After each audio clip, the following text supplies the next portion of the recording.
Hello friends, welcome to physics scholar. Myself Kushwaha. TGT, PGT और GIC physics के unit 5 electricity and magnetism के lecture number 6 में आप सब लोगों का स्वागत है। तो आज की इस क्लास में हम डिस्कस करने वाले हैं previous year and important questions based on current electricity. यानी लास्ट लेक्चर में जिस टॉपिक को हमने कवर किया है उसी के ऊपर बेस्ड प्रीवियस ईयर और इंपॉर्टेंट क्वेश्चंस को आज के इस लेक्चर में कवर करेंगे। तो जैसा कि आप सब लोगों को पता है कि करंट इलेक्ट्रिसिटी एक बहुत ही लंबा चौड़ा टॉपिक है। तो इसके ऊपर ढेर सारे क्वेश्चंस भी पूछे जा चुके हैं प्रीवियस ईयर में। तो उन सभी क्वेश्चंस को तो यहाँ पर डिस्कस नहीं करेंगे, बट कुछ ऐसे क्वेश्चंस को जरूर डिस्कस करेंगे जिसकी वजह से आपका कॉन्सेप्ट बिल्ड हो और बचे हुए प्रीवियस ईयर के क्वेश्चंस को आप खुद से सॉल्व कर सकें। ठीक है, तो शुरुआत में हम लोग कुछ आसान क्वेश्चन से स्टार्ट करते हैं, धीरे धीरे कॉम्प्लेक्सिटी लेवल बढ़ाएंगे और कुछ ऐसे भी क्वेश्चन को हम सॉल्व करेंगे जैसे आपके किरचॉफ्स लॉ के ऊपर जो क्वेश्चन सॉल्व किए जाते हैं, या फिर कोई आपको बहुत ही कॉम्प्लेक्स सर्किट दिया जाता है उसका इक्विवेलेंट रेजिस्टेंस पूछा जाता है, या इनफाइनाइट सीरीज आपको दी जाती है उसका रेजिस्टेंस पूछा जाता है, या इक्विवेलेंट कैपेसिटेंस पूछा जाता है। इन सभी क्वेश्चंस को भी हम आगे डिस्कस करेंगे, बट उससे पहले कुछ आसान और सस्ते सवालों को देख लेते हैं जो एग्जाम में पूछे जा चुके हैं। सबसे पहला क्वेश्चन देखिए, इलेक्ट्रिक फील्ड आपको दिया हुआ है और पोटेंशियल डिफरेंस पूछा जा रहा है फ्रॉम x = 10 से x = 20 तक, और इलेक्ट्रिक फील्ड जो है वो x का एक फंक्शन है। तो इलेक्ट्रिक फील्ड और पोटेंशियल डिफरेंस के बीच में एक रिलेशन आपको पता है, यानी कहने का मतलब ये कि इलेक्ट्रिक फील्ड और पोटेंशियल ग्रेडियंट के बीच का रिलेशन आपको पता है। स्केलर फॉर्म में अगर लिखे तो इस तरीके से, नहीं तो आपको पता है यहाँ माइनस लगता है ये वेक्टर के साथ में, जो ये बताता है कि इलेक्ट्रिक फील्ड के डायरेक्शन में पोटेंशियल सबसे तेजी से घटता है। ठीक है, बट यहाँ हमें सिर्फ मैग्नीट्यूड से मतलब है। तो electric field is equal to potential gradient, और आर के रिस्पेक्ट में नहीं बल्कि एक्स के रिस्पेक्ट में कैसे वेरिएशन हो रहा है इसको हम यहाँ पर एक्स लिख लेंगे। ठीक है, तो आपको इन दो पॉइंट्स के बीच पोटेंशियल डिफरेंस फाइंड आउट करना है। तो यही है पोटेंशियल डिफरेंस। तो अगर हम इसको इसमें मल्टीप्लाई कर दें तो dV = E × dx, और इसको अगर हम इंटीग्रेट कर दें तो क्या मिलेगा आपको, dV = E dx। और ये x के रिस्पेक्ट में इंटीग्रेशन हो रहा है तो x की लिमिट रख दीजिए, x की वैल्यू कहाँ से कहाँ तक, 10 से लेकर 20 तक, और ये v के रिस्पेक्ट में इंटीग्रेट हो रहा है तो मान लेते हैं कि x = 10 पर पोटेंशियल V1 है और x = 20 पर पोटेंशियल V2 है। ठीक है, अब आप इसमें e की वैल्यू रख के इसको इंटीग्रेट कर सकते हैं। तो फ्रॉम 10 to 20 और ये 100/x² dx, इसको इंटीग्रेट करेंगे कितना आ जाएगा 10, और ये 1/x² ऊपर जाके x⁻², को इंटीग्रेट करेंगे आएगा -1/x, लिमिट फ्रॉम 10 to 20, और लिमिट अप्लाई करना आपको आता है, और यहाँ से क्या आ जाएगा v, और limit from V1 to V2। Limit कैसे रखेंगे, upper limit minus lower limit. तो जब अपर लिमिट रखेंगे तो क्या आ जाएगा, -1/x की जगह पर 20, फिर माइनस, और ये वाला माइनस मिलके +1/10। सॉल्व कर लीजिए इसको, एलसीएम आ जाएगा 20, तो यहाँ से -1 + 2, और उसके बाहर ये 100 से मल्टीप्लाई हो रहा है, 2 - 1 यानी 1, तो 1/20 × 100 दैट मीन्स 5। यानी कुल मिलाकर के आपको क्या मिला, ये upper limit minus lower limit करेंगे आप, V2 - V1, तो V2 - V1 यानी डेल्टा V = मिल गया 5 वोल्ट। यानी x = 10 से x = 20 के बीच में जो पोटेंशियल ड्रॉप है, जो पोटेंशियल डिफरेंस है वो कितना है, 5 वोल्ट। ठीक है, तो ये वैसे तो पीछे के लेक्चर में हमने ये फार्मूला डिस्कस किया था इलेक्ट्रिक फील्ड और पोटेंशियल ग्रेडियंट के बीच का रिलेशन, बट ये क्वेश्चन नहीं सॉल्व कराए थे वहाँ पर, तो आप यहाँ पर कर सकते हैं। ठीक है, चलिए इसको नोट कर लीजिए। क्वेश्चन नंबर 2 देखिए, क्वेश्चन नंबर 2 में दिया हुआ है कि एक 3 मीटर लंबा वायर है, रजिस्टर है, और इसका जो रेजिस्टेंस है वो है 100 ओम। इसको 6 वोल्ट की एक बैटरी से जोड़ दिया गया है। तो आपको बताना है कि इस रजिस्टर के, जो कि 3 मीटर लंबा है और इसका रेजिस्टेंस है 100 ओम, तो कह रहे हैं कि इसके 50 सेंटीमीटर का अगर हम लेंथ लें तो उस दौरान कितना पोटेंशियल ड्रॉप होगा। 50 सेंटीमीटर की अगर हम लेंथ लें तो कितना पोटेंशियल ड्रॉप होगा, यही आपको बताना है।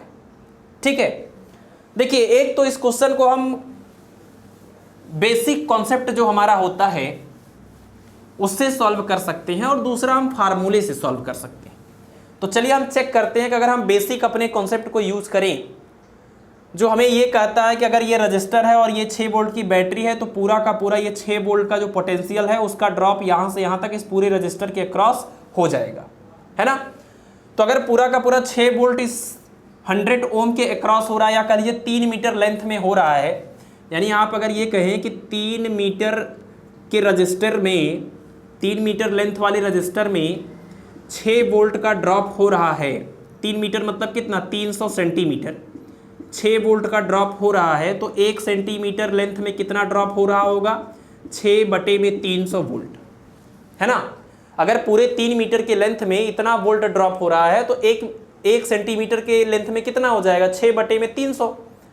और आपसे पूछा हुआ 50 सेंटीमीटर में कितना पोटेंशियल ड्रॉप होगा, तो 50 सेंटीमीटर में पोटेंशियल ड्रॉप निकालने के लिए 50 से गुणा कर दीजिए, कितना हो जाएगा, सेम हो गया पूरा का पूरा, कितना आ गया, 1 वोल्ट।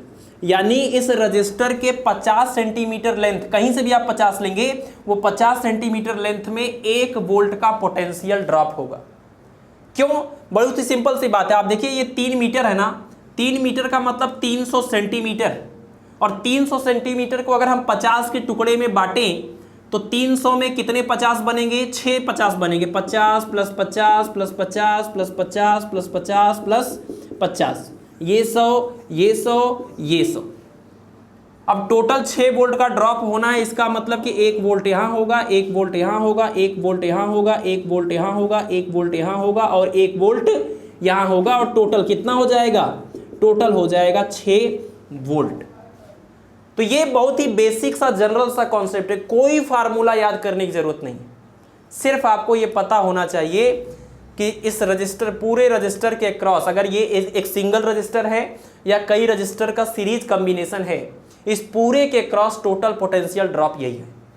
ठीक है, तो ठीक है, चलिए मान लेते हैं कि आपको ये नहीं समझ में आ रहा है, आप सीधे फार्मूले पर ही बात करेंगे। तो फार्मूले से ही देख लेते हैं कि इस क्वेश्चन को कैसे सॉल्व करेंगे। अब देखिए, आप सब लोगों में से बहुत सारे लोग इस बात को लेकर परेशान होंगे कि छोटे से सवाल को लेकर इतना टाइम वेस्ट हो रहा है, आगे बढ़ना चाहिए। लेकिन आप इस बात को समझिए कि आप लोगों में से भी बहुत सारे ऐसे लोग हैं जिनको इस तरह के भी कॉन्सेप्ट को समझने में दिक्कत है, बेसिक और फंडामेंटल लेवल पर भी कॉन्सेप्ट क्लियर नहीं है, तो ये बताना ही पड़ेगा। आप यहाँ पर ये ना देखिए कि हम एक क्वेश्चन सॉल्व कर रहे हैं इतनी देर में, हमारे नंबर ऑफ क्वेश्चन से कोई फायदा आपको नहीं होने वाला है। हमारा सिर्फ ये प्रयास यहाँ पर है कि हम कॉन्सेप्ट को बिल्ड कर सकें, हम ये बता सकें कि किस तरह से आपको सोचना है इस क्वेश्चन में। भले ही ये क्वेश्चन एक ही है और बहुत ही आसान है, बट एक ही क्वेश्चन को डिस्कस करने के लिए हम जो भी चीज़ें आपको बताने की कोशिश करते हैं, हमारा मोटो यही है कि आप किसी भी दूसरे क्वेश्चन में इस तरीके से सोचने की कोशिश करें। ठीक है, तो नंबर ऑफ क्वेश्चंस अगर आप काउंट करते हैं तो मुझे लगता है कि ये आपके लिए उतना फ़ायदेमंद नहीं है। आपको ये देखना चाहिए कि आपने जितने भी क्वेश्चन अभी तक सॉल्व किए उससे कितना आपका कॉन्सेप्ट स्ट्रांग हुआ है, और जो क्वेश्चन बच गए हैं, जो प्रीवियस ईयर के क्वेश्चन हम यहाँ पर डिस्कस नहीं कर रहे हैं, अब उसको आप खुद से कर पा रहे हैं कि नहीं कर पा रहे हैं। क्योंकि आपने देखा भी होगा करंट इलेक्ट्रिसिटी में बहुत सारे क्वेश्चंस पूछे जा चुके हैं, बहुत सारे क्वेश्चन आए हैं, इक्विवेलेंट रेजिस्टेंस के, पावर लॉस के, पोटेंशियल ड्रॉप के, करंट के, सब कुछ बहुत सारे सवाल पूछे जा सके। लेकिन हम सभी क्वेश्चन को नहीं डिस्कस करेंगे, हमने कुछ खास क्वेश्चन को सेलेक्ट किया है जिनको हम बताएं और आपका कॉन्सेप्ट थोड़ा और स्ट्रांग हो। बाकी को क्वेश्चन को आपको खुद ही करना है, ठीक है ना। तो इस बात को लेकर कभी भी अपने पेशेंस को आप ना खोएं और थोड़ा धैर्य बनाना पड़ेगा आपको। अब देखिए, मान लीजिए आपको ये पूरा 3 मीटर का वायर है और 100 ओम रेजिस्टेंस है, आपको 50 सेंटीमीटर लेंथ में पोटेंशियल ड्रॉप पूछा है।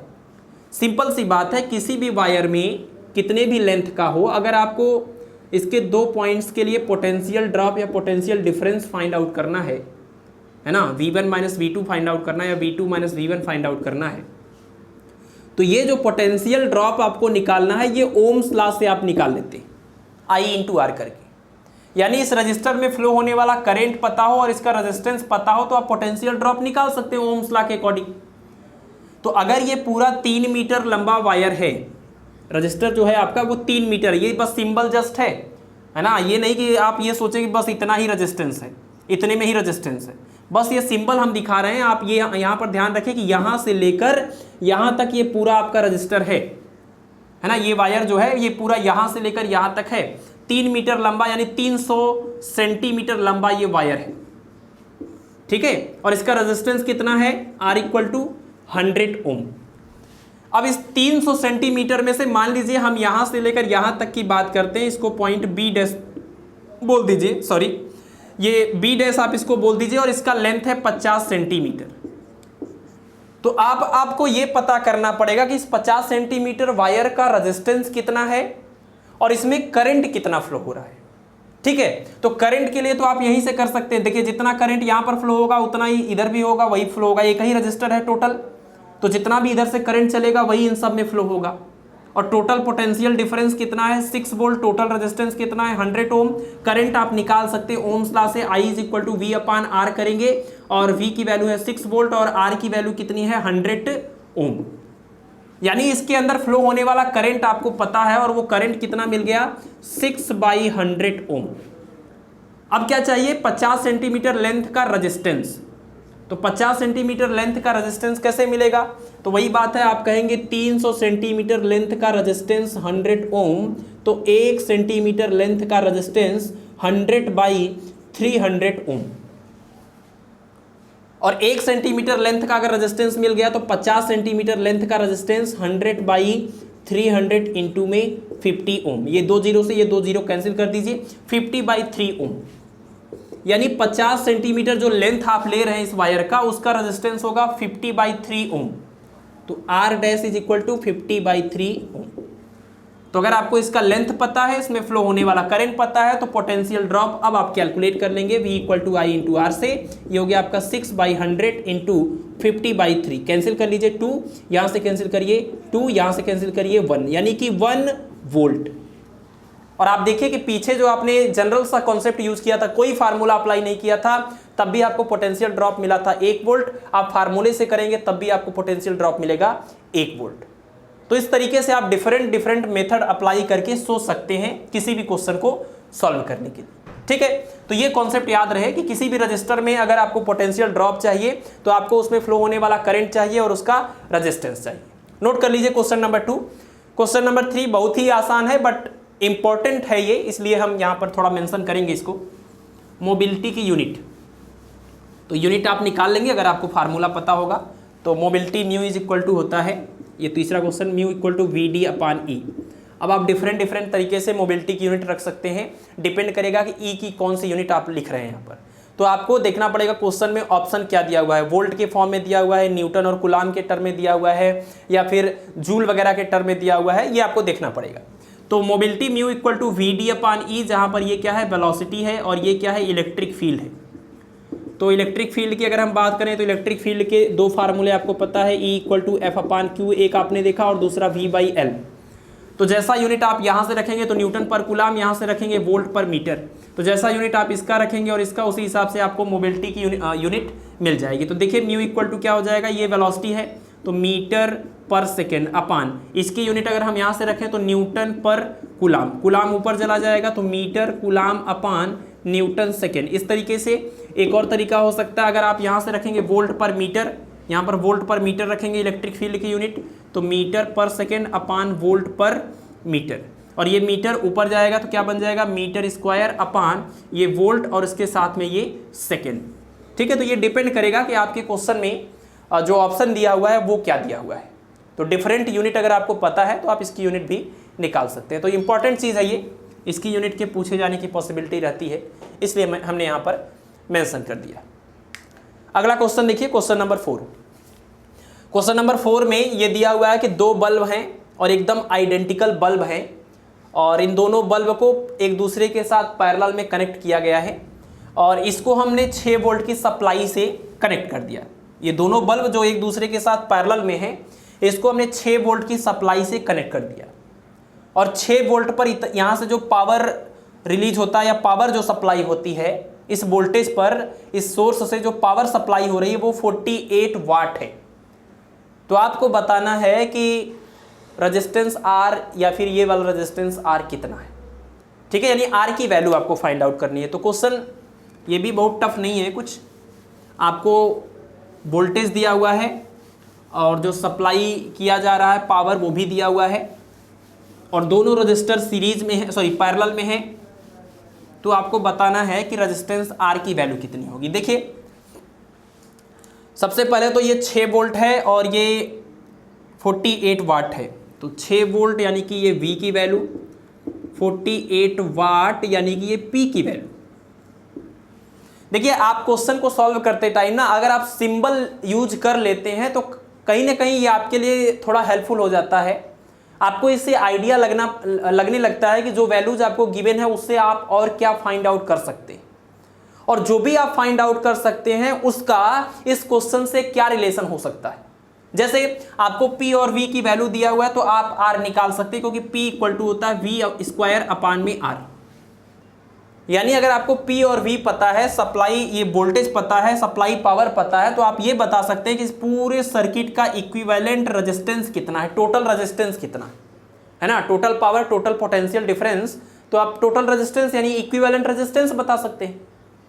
अब इक्विवेलेंट रेजिस्टेंस अगर आपको मिल गया तो आप ये भी बता सकते हैं कि दो अगर रेजिस्टेंस पैरेलल में हैं तो उनका इक्विवेलेंट कैसे निकला होगा, और फिर इस इक्विवेलेंट में और इन दोनों रेजिस्टेंस के बीच में एक रिलेशन मिल जाएगा। सॉल्व करेंगे तो शायद आपको R मिल जाए। ठीक है, तो यहां से हम यही करने वाले हैं, P equal to V square upon R। लेकिन यहाँ R का मतलब ये R से ये वाले R का कंफ्यूजन ना हो जाए, इसलिए हम इसकी जगह पर कुछ इस तरीके से इमेजिन कर रहे हैं कि एक कोई सिंगल रेजिस्टेंस है और 6 वोल्ट की ये बैटरी है और ये 48 वाट पावर सप्लाई कर रही है। तो इसमें टोटल कितना, मतलब इसका टोटल इक्विवेलेंट रेजिस्टेंस कितना है अगर इतने पर इतना पावर सप्लाई कर रहा है। तो यहाँ से आप निकालेंगे R equivalent is equal to V square upon P। V square यानी कि 6 × 6 और P का मतलब 48। ठीक, R इक्विवेलेंट आपको मिल गया। अब R इक्विवेलेंट आएगा कैसे, आप देखिए यहाँ पर दो रजिस्टर हैं R और R ओम के, और दोनों पैरेलल में है, तो इनका इक्विवेलेंट ये कैसे निकला होगा, पैरेलल कॉम्बिनेशन में 1 upon R equivalent equal to 1 upon R1 plus 1 upon R2। कितना हो जाएगा, ये आ जाएगा 2 अपान में R, यानी R इक्विवेलेंट कितना हो जाएगा, R अपान में 2। और R इक्विवेलेंट आप यहाँ पर निकाल चुके हैं, तो R इक्विवेलेंट जब यहाँ पर आप रख देंगे तो क्या मिलेगा, R/2 इज इक्वल टू 6 × 6 अपान 48, और इसको 2 से कैंसिल कर दीजिए, कितना आ जाएगा, ये हो जाएगा आपका 24, और इससे आप करेंगे 4, और यहाँ से आप करेंगे 3, और ये 2 यानी 3/2। That means R is equal to आ गया 3/2 कह लीजिए, या 1.5 ओम कह लीजिए। यानी जो एक रजिस्टर यहाँ पर है इसका रेजिस्टेंस होगा 1.5 ओम और इसका भी होगा 1.5 ओम। ठीक, तो सर्किट में क्या क्या गिवन है और उससे हम क्या पता कर सकते हैं, उसका हमारे क्वेश्चन के साथ क्या रिलेशन है, यही चीज आपको, यही थॉट डेवलप करना पड़ेगा, खास करके करंट इलेक्ट्रिसिटी में। ऐसे बहुत सारे प्रॉब्लम आपको दिए जा सकते हैं, अलग अलग सर्किट बनाया जाएगा, रजिस्टर दिया जाएगा, पोटेंशियल दिया जाएगा, पावर दिया जाएगा, कुछ ना कुछ आपसे उसी में पूछ लिया जाएगा। तो आपको देखना है कि सीरीज कॉम्बिनेशन है कि पैरेलल। सीरीज है तो करंट सेम होगा सबके लिए, पैरेलल है तो पोटेंशियल सेम होगा सबके लिए। ये सारा आपको हमेशा जो है दिमाग में रेडी रखना पड़ेगा। जैसे अगले क्वेश्चन में आपका कॉन्सेप्ट और थोड़ा क्लियर होगा, इसको आप नोट कर लीजिए। फिर इस वाले क्वेश्चन में आप देखिए कितना इंटरेस्टिंग है ये क्वेश्चन नंबर 5। इसमें कुछ इस तरीके का डायग्राम दिया हुआ है। ये 4 वोल्ट है, 4 वोल्ट की कोई बैटरी है, 1 ओम के ये सभी रजिस्टर इस तरीके से लगे हुए हेक्सागन के शेप में, और आपसे पूछ रहा है कि ये पॉइंट L और पॉइंट O के बीच में पोटेंशियल डिफरेंस कितना होगा।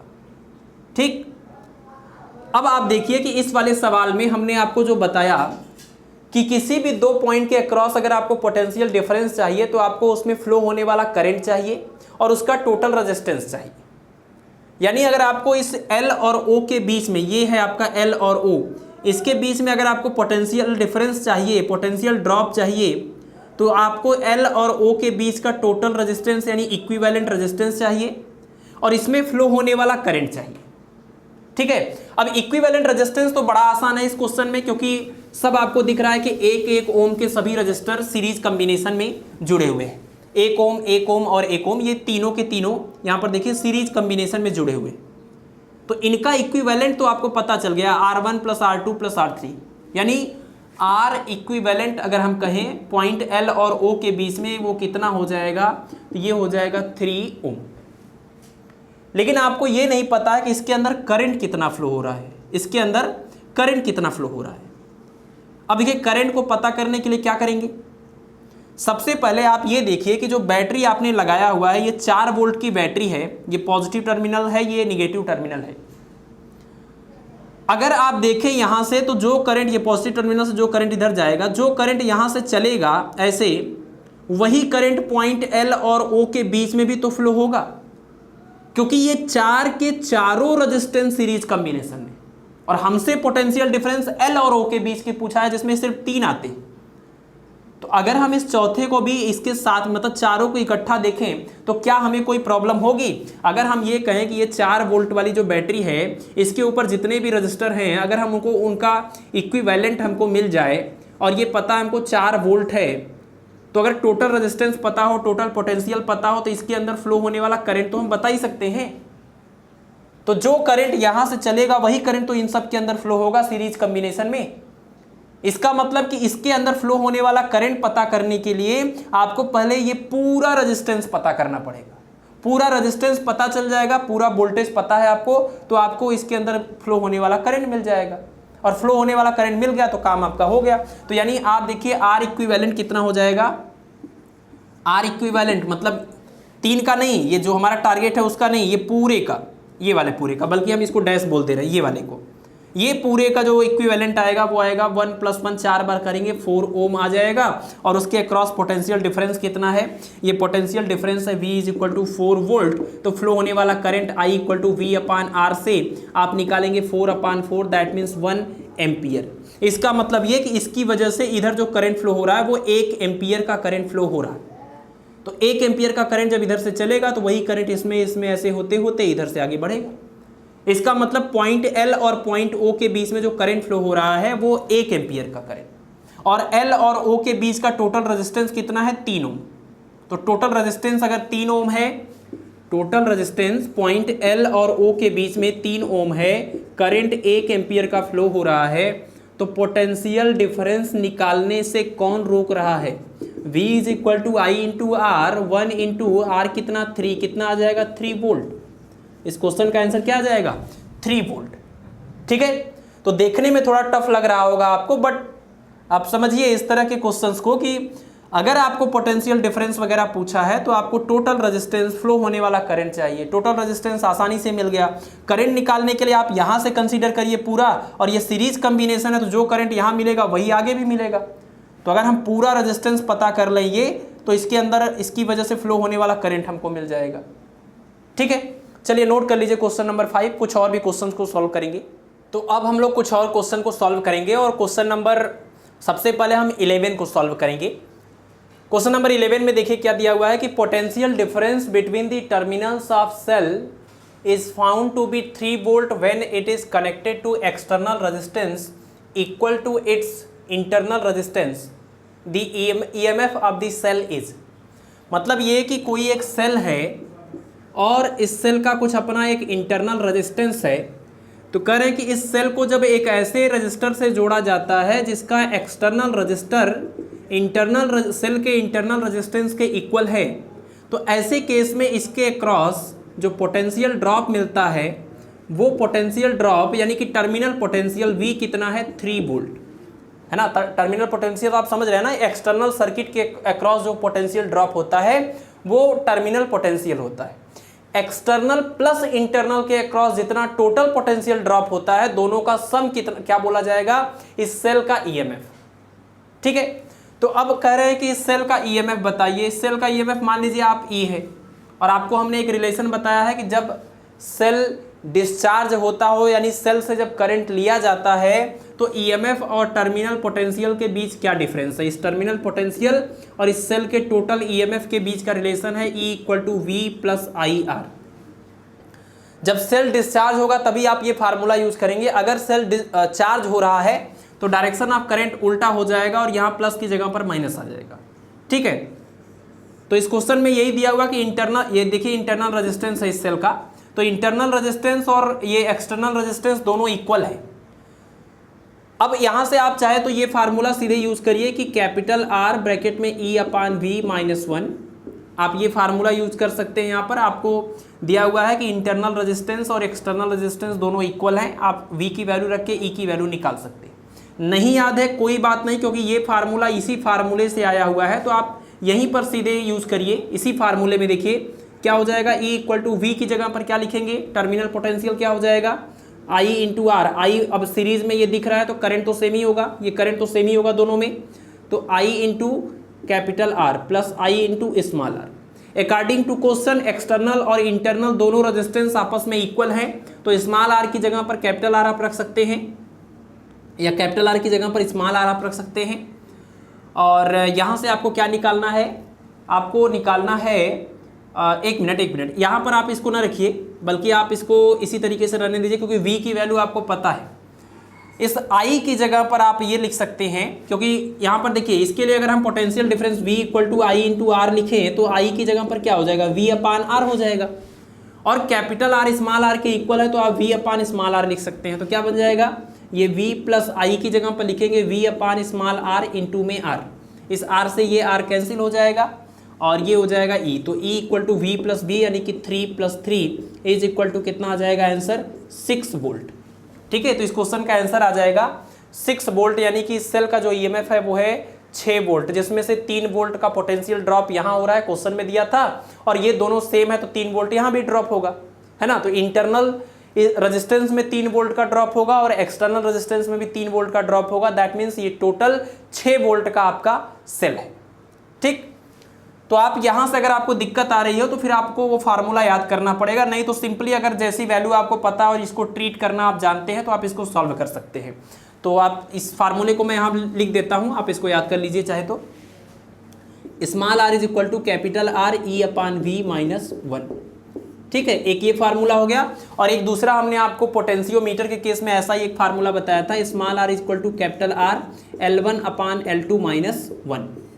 तो आप ये वाला फार्मूला भी यूज कर सकते हैं। ठीक है, तो यहाँ पर तो ये नहीं लग पाएगा क्योंकि बैलेंसिंग लेंथ वगैरह ये सब बातें नहीं चल रही हैं। यहाँ पर आपको ईएमएफ पूछा है, पोटेंशियल ड्रॉप दिया हुआ है, ये टर्मिनल पोटेंशियल, ये दोनों सेम है, तो देखिए ये कैंसिल होकर कितना आ जाएगा, 1 equal to E upon V minus 1। ये -1 को इधर ले आएंगे 2 हो जाएगा, और ई इक्वल टू हो जाएगा 2 इंटू वी, और वी की वैल्यू 3 है तो कितना आ जाएगा आंसर, 6 आ जाएगा। ठीक है, चलिए इसको आप नोट कर लीजिए। नोट क्या करेंगे, सब हमने मिटा ही दिया है, आप समझ चुके होंगे इस क्वेश्चन को। अब ये पूरा क्वेश्चन मैं हटा देता हूँ, स्पेस बना लेते हैं यहाँ पर थोड़ा। अगला क्वेश्चन देखिए, क्वेश्चन नंबर 6। क्वेश्चन नंबर 6 में क्या दिया हुआ है, a wire of length 10 centimetre has resistance 12 ohm, it is bent in the form of circle, effective resistance between the 2 points of the diameter is. इस तरह का सवाल आता है कि आपको एक वायर दिया जाएगा, है ना, थोड़ा सा ट्रिकी है ये। एक वायर दिया गया है और इसकी लेंथ कितनी है, 10 सेंटीमीटर, यहां से लेकर यहां तक, और इसका रेजिस्टेंस कितना है, 12 ओम। अब कहा यह जा रहा है कि अगर इसी वायर को ऐसे मोड़ करके एक सर्किल बना दिया जाए, ये जो वायर है इसको मोड़ करके एक सर्किल बना दिया जाए, और इसका कोई भी दो आप मतलब इसके सेंटर से पास होने वाली जो लाइन है, यानी इसके डायमीटर के अबाउट कोई 2 पॉइंट आप सेलेक्ट कर लीजिए, और इस दोनों पॉइंट के अक्रॉस आपको बताना है कि अब कितना रेजिस्टेंस है, पॉइंट ए और पॉइंट बी के बीच टोटल रेजिस्टेंस आपको बताना है। तो नॉर्मली अगर देखा जाए तो वायर वही है, तो आपको लगेगा कि वायर वही है तो रेजिस्टेंस भी वही होगा, लेकिन ध्यान रखिए कि यहां पर पॉइंट ए और पॉइंट बी के बीच में आप देखें, ये सर्किल आपको ऐसा नहीं लग रहा है कि दो, ऐसा लग रहा है कि इधर से एक रेजिस्टेंस ये है और एक रेजिस्टेंस ये है, और दोनों का क्या है, पैरेलल कॉम्बिनेशन। मतलब ये कि पॉइंट ए और बी के बीच का जो इक्विवेलेंट रेजिस्टेंस होगा वो इन दो रेजिस्टेंसेस के, ये जो पैरेलल में है, इनके इक्विवेलेंट के इक्वल होगा।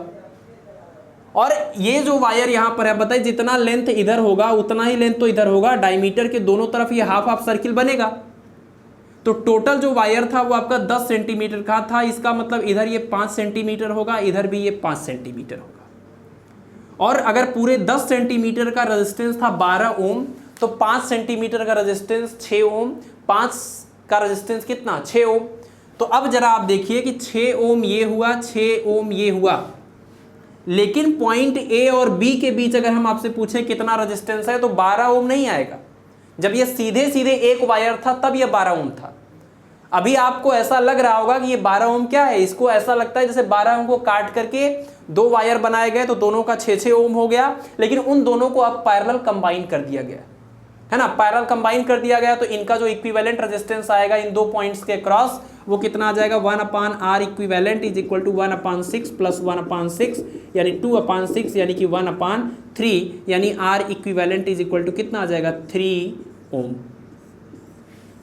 ठीक है, तो इस तरह से सवाल दिया जाता है कि कोई आपको लेंथ दिया जाएगा, है ना, लेंथ अगर नहीं भी देता तब भी कोई मतलब नहीं है, जितना भी ये रेजिस्टेंस है अगर आप इसको सर्किल बनाते हो डायमीटर के अबाउट आप निकालेंगे तो इसका जितना भी लेंथ होगा उसका आधा भाग ऊपर मिलेगा, आधा भाग नीचे। और इसी वायर को अगर आपने आधा कर दिया है तो आपको पता है R प्रोपोर्शनल टू L होता है ना, R equal to rho L upon A, R proportional to L है, इसका मतलब लेंथ को अगर आप आधा कर देते हैं, आधा भाग ऊपर है आधा भाग नीचे है, तो रेजिस्टेंस भी आधा हो जाएगा। तो इसका मतलब 6 ओम और 6 ओम। फिर इसका आप इक्विवेलेंट ये पैरेलल का फार्मूला यूज करेंगे और आपको मिल जाएगा इन दोनों पॉइंट्स के बीच का रेजिस्टेंस। तो इसका आंसर आ जाएगा 3 ओम। ठीक, थोड़ा अलग था ये। क्वेश्चन नंबर 7 में भी थोड़ा ध्यान देने की जरूरत है। 3 बल्ब हैं और तीनों का पावर रेटिंग दिया हुआ है कि 220 वोल्ट पर इतने इतने वाट की तरह काम करते हैं और सब एकदम आइडेंटिकल है। तीनों को सीरीज में जोड़ा गया है, तो आपसे पूछा जा रहा है कि टोटल पावर कितना कंज्यूम होगा, टोटल कितना पावर कंज्यूम होगा। तो मैं आपको पहले तो इसका डायरेक्ट फार्मूला बता देता हूं, फिर मैं आपको बताता हूं कि ये फार्मूला आया कैसे है। तो अगर आपको डायरेक्ट फार्मूला भूल भी जाता है तो आप बेसिक से इस क्वेश्चन को सॉल्व कर लें। जैसे देखिए, आपको पता है, ये ध्यान रखें कि ये पैरेलल कॉम्बिनेशन की जब हम बात करते हैं, बल्ब के पैरेलल कॉम्बिनेशन की बात करते हैं और सभी का पावर रेटिंग सेम है, मतलब सबका ये वोल्टेज सेम है, तो 1/P1 + 1/P2 + 1/P3 इस तरह का रिलेशन आता है। और सीरीज कॉम्बिनेशन के लिए आप याद कर सकते हैं P = P1 + P2 + P3, मतलब इनका भी रेजिस्टेंस से नहीं जमता है, रेजिस्टेंस के just opposite nature. Parallel combination में सॉरी उल्टा हो गया, ये सीरीज कॉम्बिनेशन में ये होता है और पैरेलल कॉम्बिनेशन में ये होता है, यानी रेजिस्टेंस से जस्ट उल्टा रिलेशन। अगर आपको ये पता है तब तो ठीक है, नहीं पता है तो बेसिक से मैं इसको सॉल्व करता हूं। देखिए यहां पर अगर देखें सीरीज कॉम्बिनेशन है, इसका मतलब ये वाला फार्मूला यूज होगा और ये वाला फार्मूला जब यूज करेंगे तो कितना आ जाएगा 1/60 1/60 1/60 यानी कि 3/60 यानी कि उल्टा करेंगे 60/3 यानी कि 20 वाट आ जाएगा। टोटल जो पावर कंज्यूम होगा वो 20 वाट होगा। तो देखिए अगर हम इसको बेसिक से करें तो सीरीज कॉम्बिनेशन है 3 रेजिस्टेंस का, तो सीरीज कॉम्बिनेशन में आप जानते हैं R = R1 + R2 + R3, ये कॉन्सेप्ट होता है रेजिस्टेंस के लिए। तो अगर हम क्या करें, पावर रेटिंग की हेल्प से इनका रेजिस्टेंस निकाल लें, इनका निकाल लें और इनका निकाल लें, तो पहले वाले का जब रेजिस्टेंस निकालेंगे तो P = V²/R, क्योंकि हमको इसका पावर दिया है और कितने वोल्ट पर ये पावर है ये भी दिया हुआ है, तो P और V पता है तो R निकाल लेंगे, तो कितना हो जाएगा R = V²/P। और सब सेम वोल्टेज पर हैं, सब सेम वोल्टेज पर हैं, इसका मतलब अगर हम पहले वाले के लिए बात करें, मान लीजिए सेम वोल्टेज पर अगर पावर अलग अलग होता तब, तो आप कह सकते हैं कि R1 = V²/P1, ऐसा लिख सकते थे, ठीक है। और इसी तरीके से आप R2 निकालेंगे तो क्या आ जाएगा V²/P2, R3 निकालेंगे तो क्या आ जाएगा V²/P3, और इन तीनों को आप जोड़ देंगे क्योंकि सीरीज कॉम्बिनेशन में ये रिलेशन होता है, तो कितना आ जाएगा V²/P1, और मतलब V²/P पहले कहेंगे इक्विवेलेंट = V²/P1 + V²/P2 + V²/P3, ठीक है। अब यहाँ से सब जगह से V कट जाएगा तो क्या मिलेगा 1/P = 1/P1 + 1/P2 + 1/P3, यानी ये हो गया आपका इक्विवेलेंट पावर कंज्यूम्ड का फार्मूला। बिल्कुल इसी तरीके से अगर ये सभी के सभी बल्ब आपको सीरीज की बजाय पैरेलल कॉम्बिनेशन में मिलते तो आप ये वाला रिलेशन यूज करते 1/R = 1/R1 + 1/R2 + 1/R3, और फिर से आप क्या करते, पावर रेटिंग जो दिया हुआ है उसकी हेल्प से आप रेजिस्टेंस निकालते, रेजिस्टेंस के जो भी वैल्यू आती है उसको आप उस इक्वेशन में रखते, तो आपको सभी नीचे अपान में जो V² है वो कैंसिल हो जाता, आपको मिलता P = P1 + P2 + P3। लीजिए इसको, ठीक है। क्वेश्चन नंबर 8 देखिए, इंटरनल रेजिस्टेंस ऑफ एन, यहां पर क्या है, ये सेल था, internal resistance of an ideal cell, ideal cell का इंटरनल रेजिस्टेंस कितना होता है। और अगला क्वेश्चन क्या है, resistance of an ideal potentiometer, है ना। अभी हमने अमीटर वगैरह नहीं पढ़ा है तो उसका भी क्वेश्चन यहाँ पर ऐड करते, तो अभी अगले लेक्चर में जब हम अमीटर, वोल्टमीटर, गैल्वेनोमीटर का इंटर कन्वर्जन बता देंगे तब फिर हम वहाँ पर पोटेंशियोमीटर के साथ उन सबको कंपेयर करते हुए क्वेश्चंस को डिस्कस करेंगे। तो आइडियल पोटेंशियोमीटर का रेजिस्टेंस और आइडियल सेल का रेजिस्टेंस थोड़ा ध्यान से देखिए आप। अगर हम सेल की बात करें तो सेल का काम क्या होता है, सेल की हेल्प से हमको करंट मिलता है, और आपको पता है कि इसमें जो फार्मूला हम यूज करते हैं E = क्या होता है V + IR। I = I की अगर बात करें कितना करंट यहाँ पर फ्लो होगा, तो ये कैपिटल R ये स्मॉल r सीरीज में दिख रहा है, तो I = टोटल EMF मतलब टोटल पोटेंशियल और अपान में टोटल रेजिस्टेंस, दैट मीन्स यहाँ से ये हो गया आपका कैपिटल R + स्मॉल r, है ना। ये जब V की जगह पर I × कैपिटल R रखेंगे, I को कॉमन लेंगे तो ये हमको मिल जाएगा। यहाँ से आपको पता चल रहा है कि करंट की वैल्यू मैक्सिमम तब होगी जब ये अपान वाला जो टर्म है ये क्या हो जाएगा, मिनिमम, और अपान वाला टर्म मिनिमम होने के लिए क्या जरूरी है कि ये जो आर वाली वैल्यू है ये क्या हो जाए, 0, है ना। यानी कि किसी भी सेल से आपको बेस्ट से बेस्ट ये परफॉर्मेंस तब करेगा, आपको मैक्सिमम करंट ये तब देगा जब इस सेल का अपना खुद का इंटरनल रेजिस्टेंस ना हो। जब सेल का इंटरनल रेजिस्टेंस नहीं होगा तो जो भी इसके अंदर ईएमएफ है, जो भी पोटेंशियल डिफरेंस है, उन सब की वजह से करंट फ्लो होगा एक्सटर्नल सर्किट में। यहां पर कुछ भी पोटेंशियल ड्रॉप नहीं होगा, ठीक है। तो किसी भी सेल की अगर हम बात करें, अगर वो बहुत अच्छे से अच्छा सेल होता है तो उसका इंटरनल रेजिस्टेंस डिक्रीज होता जाता है, लेकिन वो प्रैक्टिकली 0 नहीं होता है।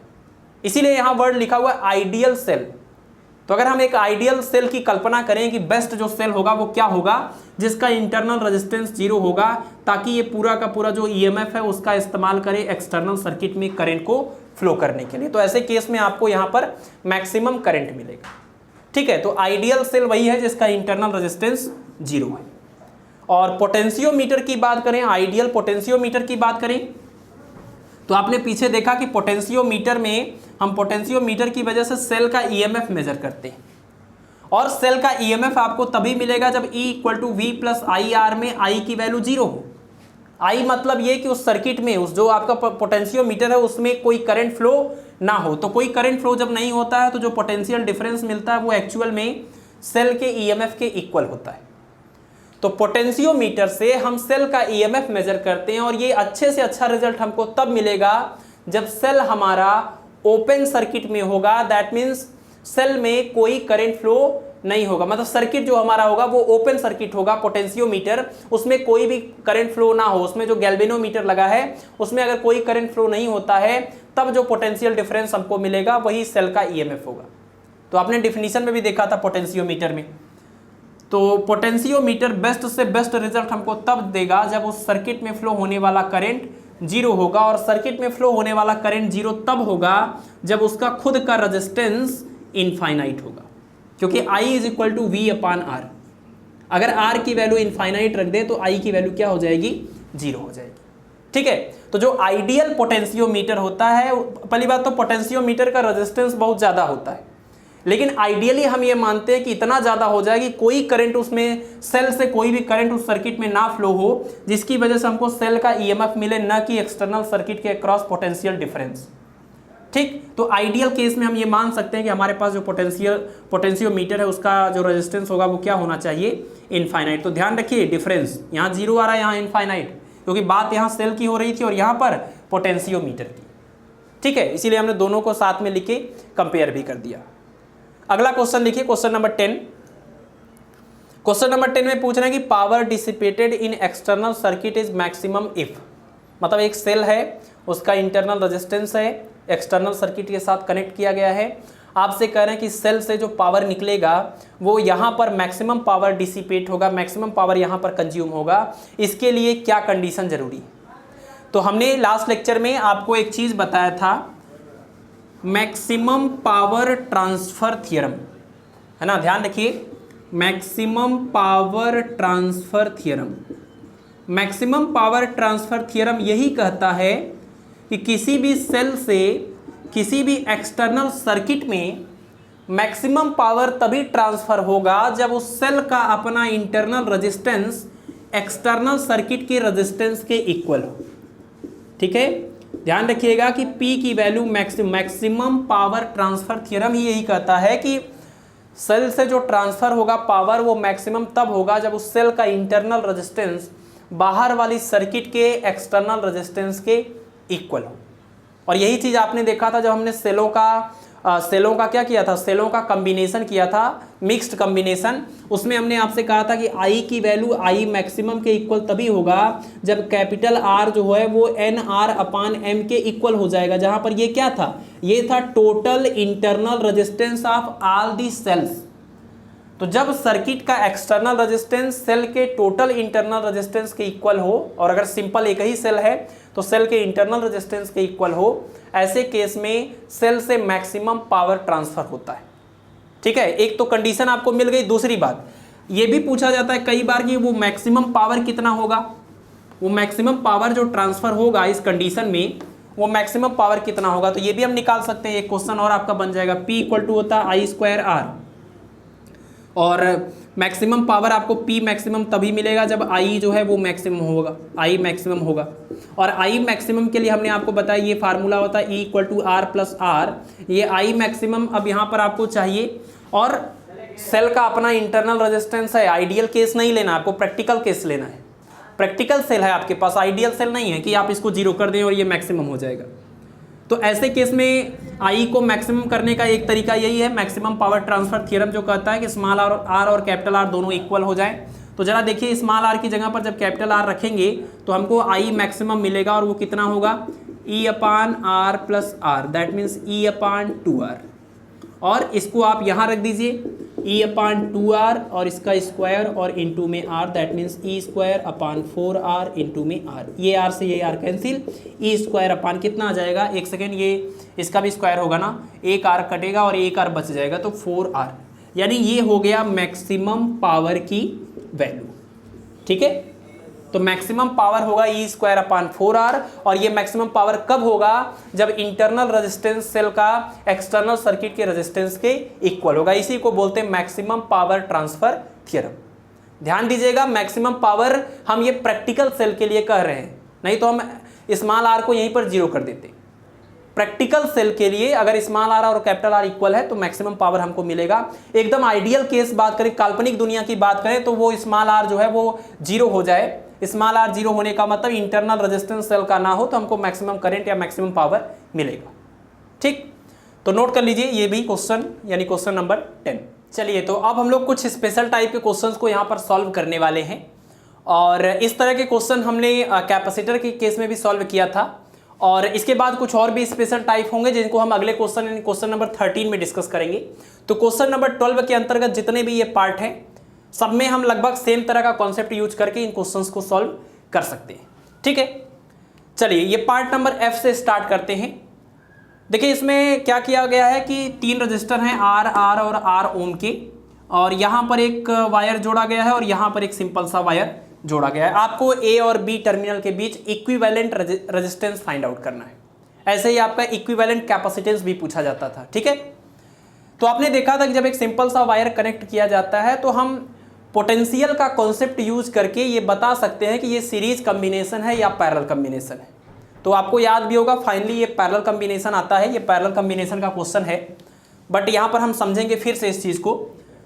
नॉर्मल वायर का मतलब देखिए ये होता है कि यहाँ पर इसके अक्रॉस कोई भी पोटेंशियल ड्रॉप नहीं हुआ। इसका मतलब ये वायर जिस जिस 2 पॉइंट से कनेक्टेड है उनका पोटेंशियल सेम है। पोटेंशियल सेम है तो अगर हम इस पॉइंट को अगर ए बोल रहे हैं तो इसका मतलब ये भी पॉइंट ए की तरह बिहेव करेगा और ये भी पॉइंट ए जैसा ही है। इसी तरह से यहाँ पर अगर हम मान लें कुछ पोटेंशियल होगा और यहाँ पर आप देखिए ये पॉइंट बी है, इसका मतलब ये भी पॉइंट बी होगा, सेम पोटेंशियल, और यहाँ से यहाँ भी कोई पोटेंशियल ड्रॉप नहीं, इसका मतलब ये भी पॉइंट बी होगा। ठीक, अब जरा आप तीनों रजिस्टर को देखिए। ये तीनों के तीनों जो रजिस्टर हैं ये सभी के सभी ए बी और ए बी पॉइंट्स के बीच में जुड़े हुए हैं। मतलब 2 पॉइंट ए और बी आप ले लीजिए, इन्हीं के बीच में तीनों के तीनों रजिस्टर को आपको जोड़ देना है। दैट मीन्स अगर ये है आपका पॉइंट ए, ये है आपका पॉइंट बी, इन्हीं के बीच में तीनों रजिस्टर को जोड़ना है। पहला हो गया, ये आपका दूसरा हो गया और ये आपका तीसरा हो गया। ठीक है, आर और आर हो गया।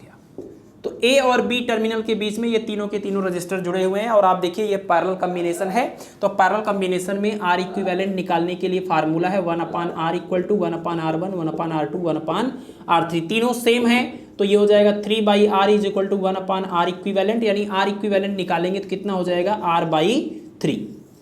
ठीक है, यानी सेम रेजिस्टेंस वाले 3 रजिस्टर को कनेक्ट किया जाए तो इनका जो इक्विवेलेंट आएगा वो आएगा r/3। तो नोट कर सकते हैं आप इसको, और इसी पैटर्न पर हम अगला क्वेश्चन भी सॉल्व करेंगे। और इसको मैं हटा देता हूं यहां से। देखिए क्वेश्चन नंबर ये जो ई है, पार्ट नंबर ई, सर्किल के शेप का दिया हुआ है लेकिन कॉन्सेप्ट वही यूज करना है आपको। पॉइंट ए और पॉइंट बी यानी टर्मिनल ए और बी के अक्रॉस आपको total equivalent resistance find out करना है। और आप देखिए यहाँ पर यहाँ से लेकर के यहाँ तक सिर्फ एक सिंपल सा वायर है, और अगर ये सिंपल सा वायर है दैट मीन्स कोई पोटेंशियल ड्रॉप यहाँ से यहाँ तक नहीं हुआ है। मतलब जो पोटेंशियल यहाँ होगा वही पोटेंशियल यहाँ भी होगा। तो अगर इस पॉइंट को आप पॉइंट ए बोलते हैं तो ये भी पॉइंट ए है और ये भी पॉइंट ए है ना, यानी दोनों का पोटेंशियल एकदम सेम है। कहने का मतलब ये है, तो आप इस सर्किट को इस तरीके से सोच सकते हैं कि 3 ओम और 6 ओम के दोनों रजिस्टर का एक टर्मिनल पॉइंट ए से कनेक्टेड है। तो अगर हम इसी को थोड़ा सिंप्लीफाई करें तो क्या हम इस चीज़ को ऐसे बता सकते हैं, यानी आप कह सकते हैं इसको, ये फिर मिलाकर तो वही बन जाएगा आपका डायग्राम, लेकिन कहने का मतलब यही हुआ कि 3 और 6 ओम के जो दोनों रजिस्टर हैं उनका एक पॉइंट एक टर्मिनल से जुड़ा है और दूसरा पॉइंट एक दूसरे टर्मिनल से जुड़ा हुआ है। यानी ये हुआ आपका 3 ओम का रजिस्टर, ये हुआ आपका 6 ओम का, दोनों का एक पॉइंट एक टर्मिनल एक पॉइंट से और दूसरा पॉइंट दूसरे टर्मिनल से। तो यानी ये दोनों पैरेलल कॉम्बिनेशन में हो गए। और अगर ये दोनों पैरेलल कॉम्बिनेशन में हो गए तो इनका इक्विवेलेंट कितना आ जाएगा, 3 और 6 का इक्विवेलेंट कितना आ जाएगा, 1/3 + 1/6 कर लीजिए, एलसीएम हो जाएगा 6, यानी 2 + 1 यानी 3/6 यानी 1/2, यानी R = कितना 2। यानी इन दोनों की जगह पर हम 2 ओम का कोई रजिस्टर लगा सकते हैं। तो इनको आप हटा दीजिए, इनको भी हटा दीजिए और इनको भी हटा दीजिए। एक सिंपल सा यहाँ पर कहीं से आप ला करके इसमें जोड़ दीजिए, कहीं से भी लाइए, कोई मतलब नहीं है। और ये कितने ओम का होगा, 2 ओम का, ठीक है, 2 ओम का। अब देखिए 2 ओम और 8 ओम ये दोनों के दोनों सीरीज में दिख रहे हैं, तो इसका मतलब इन दोनों का इक्विवेलेंट कितना हो जाएगा, R = R1 + R2 से ये हो जाएगा 10 ओम का। और अब देखिए 10 ओम और 30 ओम आपको पैरेलल में दिख रहे हैं, क्योंकि इन दोनों का एक टर्मिनल पॉइंट ए से और दूसरा टर्मिनल पॉइंट बी से कनेक्टेड है। इसका मतलब ये पैरेलल कॉम्बिनेशन में है। तो पैरेलल कॉम्बिनेशन में है तो फाइनल जो इनका इक्विवेलेंट रेजिस्टेंस आएगा वो कितना आएगा, 1/R = 1/10 + 1/30, एलसीएम लेंगे 30, कितना आ जाएगा 3 + 1 यानी कि 4/30। तो R = कितना आ जाएगा 30/4। सॉल्व कर लेंगे आप 15/2 यानी कि 7.5 ओम। ठीक है, सॉल्व कर लेंगे। पोटेंशियल का कॉन्सेप्ट आपको ध्यान रखना है कि सिंपल सा वायर है तो इसका मतलब कोई पोटेंशियल ड्रॉप नहीं, कोई पोटेंशियल ड्रॉप नहीं, मतलब जिस 2 पॉइंट से ये जुड़ा हुआ है वो दोनों अलग अलग पॉइंट नहीं बल्कि एक ही पॉइंट है, एक ही पॉइंट की तरह बिहेव कर रहे हैं। ठीक है, तो आप ध्यान रखेंगे इसको। और क्वेश्चन नंबर, चलिए अब कौन सा कर लेते हैं, पोटेंशियल का ही कॉन्सेप्ट यूज करना है। अब इसके बाद पार्ट नंबर ए करेंगे, क्योंकि बाकी क्वेश्चन में कुछ और पूछा गया है, तो उसके लिए हमको पहले इसको निपटा लेना है। इसमें देखिए क्या दिया हुआ है, ए और बी, यहाँ पर टर्मिनल ए है और यहाँ टर्मिनल बी है, और आपसे पूछा गया टर्मिनल ए और बी के अक्रॉस इक्विवेलेंट रेजिस्टेंस बताइए। और इसमें 1 ओम, 4 ओम, 2 ओम और 3 ओम के इस तरीके के रेजिस्टेंस जोड़े गए। यहाँ पर आप देखिए सिंपल सा वायर कहाँ है, सी और डी पॉइंट्स के बीच में। तो सी और डी पॉइंट्स के बीच में अगर एक सिंपल सा नॉर्मल सा वायर है, दैट मीन्स सी और डी पॉइंट का पोटेंशियल अलग अलग नहीं बल्कि सेम है। दैट मीन्स आप ये कह सकते हैं कि पॉइंट सी और पॉइंट डी 2 अलग अलग पॉइंट नहीं बल्कि एक ही पॉइंट है। यानी इन दोनों रजिस्टर का एक टर्मिनल पॉइंट ए से कनेक्टेड, ये पॉइंट ए ही होगा ना, इसको मैं थोड़ा ऊपर कर देता हूं, ये है पॉइंट ए, और इन दोनों का ये पॉइंट बी से कनेक्टेड है, इसको मैं नीचे थोड़ा करके यहां लिख देता हूं पॉइंट बी। मतलब 1 ओम और 4 ओम के जो रजिस्टर हैं उनका एक टर्मिनल पॉइंट ए से कनेक्टेड है और दूसरा टर्मिनल, यहां तो आपको दिख रहा है 2 अलग अलग पॉइंट, लेकिन एक्चुअल में ये दोनों सेम हैं। तो ये और ये दोनों पॉइंट ए से स्टार्ट होंगे और दोनों के दोनों पॉइंट सी पर जाकर मिलेंगे। और इसी तरीके से ये 2 और 3 ओम के पॉइंट बी से स्टार्ट होंगे और कहां जाकर मिलेंगे, पॉइंट सी पर मिलेंगे। यानी अगर हम इसको रीड्रॉ करें तो कुछ ऐसा आप कह सकते हैं कि पॉइंट ए से स्टार्ट हुए कितने रजिस्टर, 2 रजिस्टर, कितने ओम के, एक 1 ओम का है और दूसरा 4 ओम का है, कहां जाकर मिले, ये दोनों जाकर मिले। अब इसका नाम इन दोनों को चाहे पॉइंट सी बोलिए चाहे पॉइंट डी बोलिए, एक ही है, अलग अलग पॉइंट्स नहीं है क्योंकि पोटेंशियल सेम है। और फिर इस पॉइंट सी से 2 और 3 ओम के रजिस्टर, 2 ओम और ये 3 ओम कहाँ जाकर मिले हैं, पॉइंट बी से, टर्मिनल बी से। तो 2 ओम, 3 ओम, यहाँ पर 1 और 4 ओम। आपसे पूछा गया ए और बी के बीच का इक्विवेलेंट रेजिस्टेंस। तो एक बार आप इनका पैरेलल कॉम्बिनेशन करके निकाल लीजिए, इनका पैरेलल कॉम्बिनेशन करके निकाल लीजिए, फिर दोनों का सीरीज कर लीजिए। तो जरा पैरेलल करके देख लेते हैं, ये कितना आ जाएगा 1/R 1 + 1/4, एलसीएम कितना आ जाएगा 4, दैट मीन्स 4 + 1 यानी कि 5/4, यानी R = आ जाएगा 4/5। यानी अगर हम इसको हटाएं तो यहाँ पर 4/5 ओम आ जाएगा। यहाँ से 2 और 3 का निकालिए, 1/2 + 1/3 कितना आ जाएगा 6, यानी कि 3 + 2 यानी 5/6, उल्टा करेंगे 6/5, यानी इसको भी अगर हटा दें तो कितना ओम, 6/5 ओम, 6/5 ओम। ये है आपका पॉइंट बी। अब पॉइंट ए और बी के बीच में ये दोनों कैसे दिख रहे हैं, सीरीज में दिख रहे हैं, तो सीरीज में दिख रहे हैं तो फाइनल आंसर कितना 4/5 प्लस 6/5, दैट मीन सीधे सीधे कितना हो जाएगा 10/5 यानी कि 2 ओम, है ना। यानी टर्मिनल ए और बी के बीच का इक्विवेलेंट रेजिस्टेंस आ जाएगा 2 ओम। तो ये कॉन्सेप्ट आपने देखा कि वही पोटेंशियल वाला ही कॉन्सेप्ट आपको यूज करना है। यानी अच्छा, इस चीज को आप और आसानी समझ सकते हैं, जिन दो पॉइंट्स का पोटेंशियल सेम होता है, यानी वो दो अलग अलग पॉइंट नहीं बल्कि एक ही पॉइंट है, तो इन दोनों पॉइंट्स को ला करके आप चिपका सकते हैं। जैसे ही इन दोनों को आप चिपकाएंगे तो आपको पता चलेगा कि ये दोनों आकर यहाँ मिल रहे हैं, ये दोनों जाकर वहाँ मिल रहे हैं, यानी ये डायग्राम कुछ इस तरीके का बन जाएगा, है ना, ऐसे और ये ऐसे। इन दोनों पॉइंट सी और डी को ला करके हमने यहाँ पर मिला दिया। अब आपको साफ साफ दिख रहा है कि ये दोनों पैरेलल में और ये दोनों पैरेलल में, और जो भी इनका इक्विवेलेंट आएगा वो दोनों सीरीज में। ठीक है, चलिए तो इस क्वेश्चन को भी आप कर सकते हैं, और मैं थोड़ा हटा देता हूं इसको, जगह हो जाए। और अब बाकी के क्वेश्चंस को देखते हैं। क्वेश्चन नंबर, अब आप देख लीजिए यहां से, चलिए क्वेश्चन नंबर जी वाला पार्ट आप देखिए। जी वाले पार्ट में क्या कर रहे हैं कि टर्मिनल ए और डी के बीच में, ए और डी के बीच में इक्विवेलेंट रेजिस्टेंस बताना है, और ढेर सारे रजिस्टर यहां पर आपको दिख रहे हैं। तो देखिए, जब आप टर्मिनल ए और बी के क्रॉस रजिस्टर निकालेंगे, मतलब इक्विवेलेंट रेजिस्टेंस निकालेंगे, तो यहाँ से ये वाला जो रजिस्टर है और यहाँ से ये वाला जो रजिस्टर है, ये तो यूजलेस हुआ ना, है ना। यानी यही टर्मिनल ए और डी किसी सप्लाई वोल्टेज से कनेक्टेड हैं और ये दोनों नहीं कनेक्टेड हैं, तो ये तो ओपन सर्किट हो गया ना इसके बाद, इधर और इधर। और अगर ये ओपन सर्किट हो गया तो इसको बनाने का कोई मतलब नहीं, इसमें करंट नहीं फ्लो होगा, ये बेकार है। और ये बेकार है तो आप इसको हटा दीजिए। तो ए और डी के बीच अब कितना सिंपल हो गया, ये दोनों आपको 10 ओम के सभी हैं, ये दोनों सीरीज में, ये दोनों सीरीज में, उसके बाद तीनों के तीनों पैरेलल में। तो 10 और 10 का सीरीज करेंगे कितना हो जाएगा, 20 हो जाएगा। यानी इन दोनों को हटा के एक 20 ओम लगा सकते हैं। 10 और 10 सीरीज में, इन दोनों का इक्विवेलेंट कितना आ जाएगा, 20 आ जाएगा। यहाँ पर भी आप 20 लगा सकते हैं। अब ये 20 और 20 कैसे हैं, पैरेलल में, पैरेलल में है तो 1/20 प्लस 1/20 दैट मीन्स 2/20, यानी 1/10 उल्टा करेंगे 10 आ जाएगा। इसको भी हटा दीजिए, यहाँ पर क्या लगा दीजिए, एक 10 ओम का लगा दीजिए। अब देखिए 10 ओम और 10 ओम ये तीनों के तीनों कैसे दिख रहे हैं, सीरीज में दिख रहे हैं, कितना आ जाएगा 30 ओम आ जाएगा। इस क्वेश्चन का आंसर कितना होगा 30 ओम। ठीक है, तो इस क्वेश्चन में भी कुछ खास बात नहीं थी, इसको भी हम हटा देते हैं।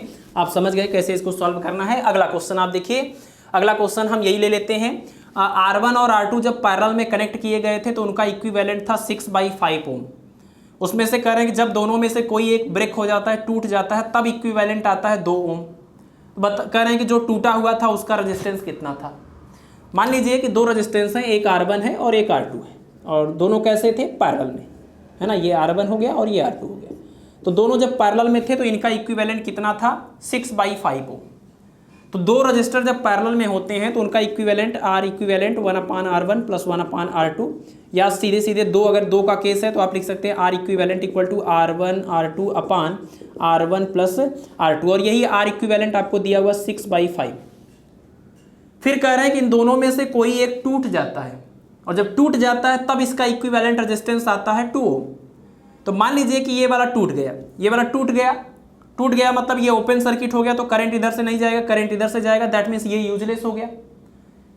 तो अब बताइए, जब ये टूट गया और इस सर्किट का इक्विवेलेंट रेजिस्टेंस 2 ओम आ रहा है, तो वो 2 ओम किसकी वजह से आ रहा होगा, इसी की वजह से आ रहा होगा ना, क्योंकि यही सर्किट में अकेले प्रेजेंट है, और अकेले प्रेजेंट है तो इक्विवेलेंट और वो इंडिविजुअल वैल्यू सेम ही होने वाला है। इसका मतलब कि R1 की वैल्यू 2 ओम थी। और आप इसका उल्टा भी सोच सकते हैं, आप ऐसा जरूरी नहीं है कि आप ये मान लीजिए, चलिए R1 टूट गया और R2 बचा हुआ है, और ऐसे केस में आपका इक्विवेलेंट है 2 ओम। इसका मतलब R2 की वैल्यू थी 2 ओम, तो R2 की वैल्यू 2 ओम कन्फर्म हो गया। अब R2 की वैल्यू यहाँ रख दीजिए, R1 की वैल्यू आपको मिल जाएगी। इस क्वेश्चन में अब कुछ करना नहीं है, सिर्फ कैलकुलेशन है, मैं कर देता हूँ यहाँ पर। R1 × 2 upon R1 plus 2 is equal to 6/5, cross multiplication, ये कितना हो जाएगा 10R1 is equal to 6R1 plus 12। तो 6R1 और 10R1 ये इधर आके कितना हो जाएगा 4R1 इज इक्वल टू 12। तो R1 इक्वल टू कितना आ जाएगा 3 ओम।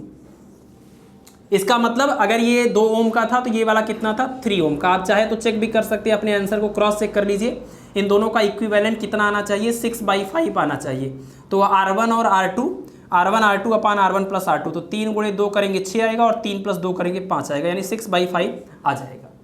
ठीक है, तो इसका मतलब कि जो दूसरा वाला था, जो टूटा हुआ था, वो उसका रेजिस्टेंस कितना होगा 3 ओम। नोट कर लीजिए क्वेश्चन नंबर, ये पार्ट नंबर सी था और इसको भी मैं हटा ही देता हूँ बल्कि, ठीक है, इसमें नोट करने लायक कुछ नहीं है, आप समझ गए हैं क्वेश्चन को। अगला पार्ट देखिए आप, पार्ट नंबर डी, और कौन बचा है, B, part number D and B. तो पार्ट नंबर डी भी थोड़ा अच्छा है क्वेश्चन। ऐसे एक ट्रायंगल का शेप दिया जाएगा और इसमें ऐसा भी हो सकता है सेम रेजिस्टेंस हो, ऐसा भी हो सकता है अलग अलग रेजिस्टेंस हो, और आपको किसी दो पॉइंट्स के बीच में रेजिस्टेंस मतलब पूछा जाएगा। जैसे अगर आपसे पूछा जाए आर बी और सी के क्रॉस इक्विवेलेंट रेजिस्टेंस बताइए, ए और बी के क्रॉस बताइए, ए और सी के क्रॉस बताइए, तो अलग अलग आपको आंसर मिलने वाला है। अगर सभी रेजिस्टेंसेस अगर 40 40 40 होते तो कोई भी दो टर्मिनल आप निकालेंगे आंसर सेम आएगा, लेकिन अगर अलग अलग रेजिस्टेंस हैं तो हर दो टर्मिनल के अक्रॉस इक्विवेलेंट रेजिस्टेंस अलग अलग आएगा। और ऐसे सवाल को करने के लिए कुछ नहीं करना है, जैसे ही आपसे कहा गया कि चलिए टर्मिनल बी और सी के अक्रॉस आप इक्विवेलेंट बताइए, तो जिस दो टर्मिनल की बात की जाए उसको आप पकड़ लीजिए। बी और सी के क्रॉस का मतलब कि इसी के क्रॉस अगर बैटरी लगाई जाए, है ना, ये कहने का मतलब। तो बी और सी के क्रॉस अगर आपसे पूछा जाता है तो बी और सी को आप पकड़ लीजिए ऐसे, और अब आप देखिए कि कहां पर इसमें सीरीज दिख रहा है, कहां पर आपको पैरेलल दिख रहा है। तो जैसे आप बी और सी को पकड़ लेंगे, ऊपर आपको सीरीज दिख जाएगा, और ये 40 और 100 ये सीरीज में हो गए तो कितना हो जाएगा इनका इक्विवेलेंट, इनका इक्विवेलेंट हो गया 140। और बी और सी के बीच में एक ये बी है और ये सी है, इनके बीच में एक कौन और है, 60 ओम, ये 60 ओम। अब बताइए बी और सी कैसे दिख रहे हैं आपको, पैरेलल में। तो पैरेलल में दिख रहे हैं तो इनका इक्विवेलेंट आप निकाल लेंगे, ठीक है। तो एक तो ये हो गया। चलिए इसी तरीके से अगर हम कहें आपसे ए और बी के क्रॉस आपसे पूछा जाए, ए और बी टर्मिनल के बीच इक्विवेलेंट रेजिस्टेंस, तो देखिए ए और बी को आप पकड़ लीजिए, आपको इधर सीरीज दिख जाएगा, और 100 और 60 सीरीज में है तो कितना हो जाएगा 160, यानी ए और बी के बीच में इधर 160 और इधर 40, यानी अगर हम एक पॉइंट ए लें एक पॉइंट बी, तो एक तरफ 160 है और दूसरी तरफ कितना है 160 और दूसरी तरफ कितना है 40। और अब 160 और 40 कैसे दिख रहे हैं, ये दोनों के दोनों आपको पैरेलल में दिख जाएंगे। ठीक इसी तरीके से आप तीसरा पॉइंट भी लेंगे, ये दोनों आपको सीरीज में दिख जाएंगे, 100 हो जाएगा और ये 100 फिर उसके साथ पैरेलल में हो जाएगा, दोनों का इक्विवेलेंट आप निकाल सकते हैं। तो जो भी टर्मिनल पूछा जाएगा उसी तरह का आंसर आपका आ जाएगा। लास्ट क्वेश्चन देखिए, लास्ट क्वेश्चन में पूछा हुआ है कि करेंट इन ईच ब्रांच, ये सर्किट दिया हुआ और इसके हर एक ब्रांच में करंट पूछ रहा है। हर एक ब्रांच का मतलब ए डैश में कितना करंट, बी और बी डैश में कितना करंट। तो जरा आप देखिए ए और ए डैश की अगर हम बात करें, इसका ये 5 और 10 सीरीज में है, तो हम ये कह सकते हैं कि ये कुल मिला के कितना है 15 है। और यहाँ पर भी देखिए ये दोनों सीरीज में है तो 20 और 15 है, तो हम कह सकते हैं ये कितना है कुल मिला के 35 है।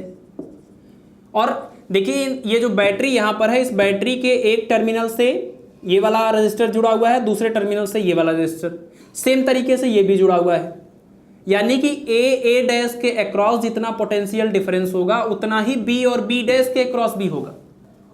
यानी ये दोनों आप देखिए यहाँ पर कैसे जुड़े हुए हैं, पैरेलल में जुड़े हुए हैं ना, दोनों का एक टर्मिनल आके यहाँ जुड़ा हुआ है, दोनों का दूसरा टर्मिनल यहाँ पर आके जुड़ा हुआ है। तो ये दोनों के दोनों पैरेलल कॉम्बिनेशन में है, दोनों के अक्रॉस पोटेंशियल डिफरेंस 100 वोल्ट का होगा। तो पैरेलल कॉम्बिनेशन में अगर दोनों जुड़े हुए हैं तो करंट की अगर हम बात करें तो पोटेंशियल तो सेम होता है, तो करंट कितना आ जाएगा। तो देखिए इसका मतलब कि इसके लिए अगर हम करंट निकालें तो V equal to I into R से I इक्वल टू कितना हो जाएगा V अपान आर। V कितना होगा इसके लिए, यही 100 वोल्ट, तो कितना हो जाएगा 100 अपान में रेजिस्टेंस कितना है 15, इसको आप डिवाइड कर दीजिए, ये कितना आ जाएगा, इतना एम्पियर में आ जाएगा।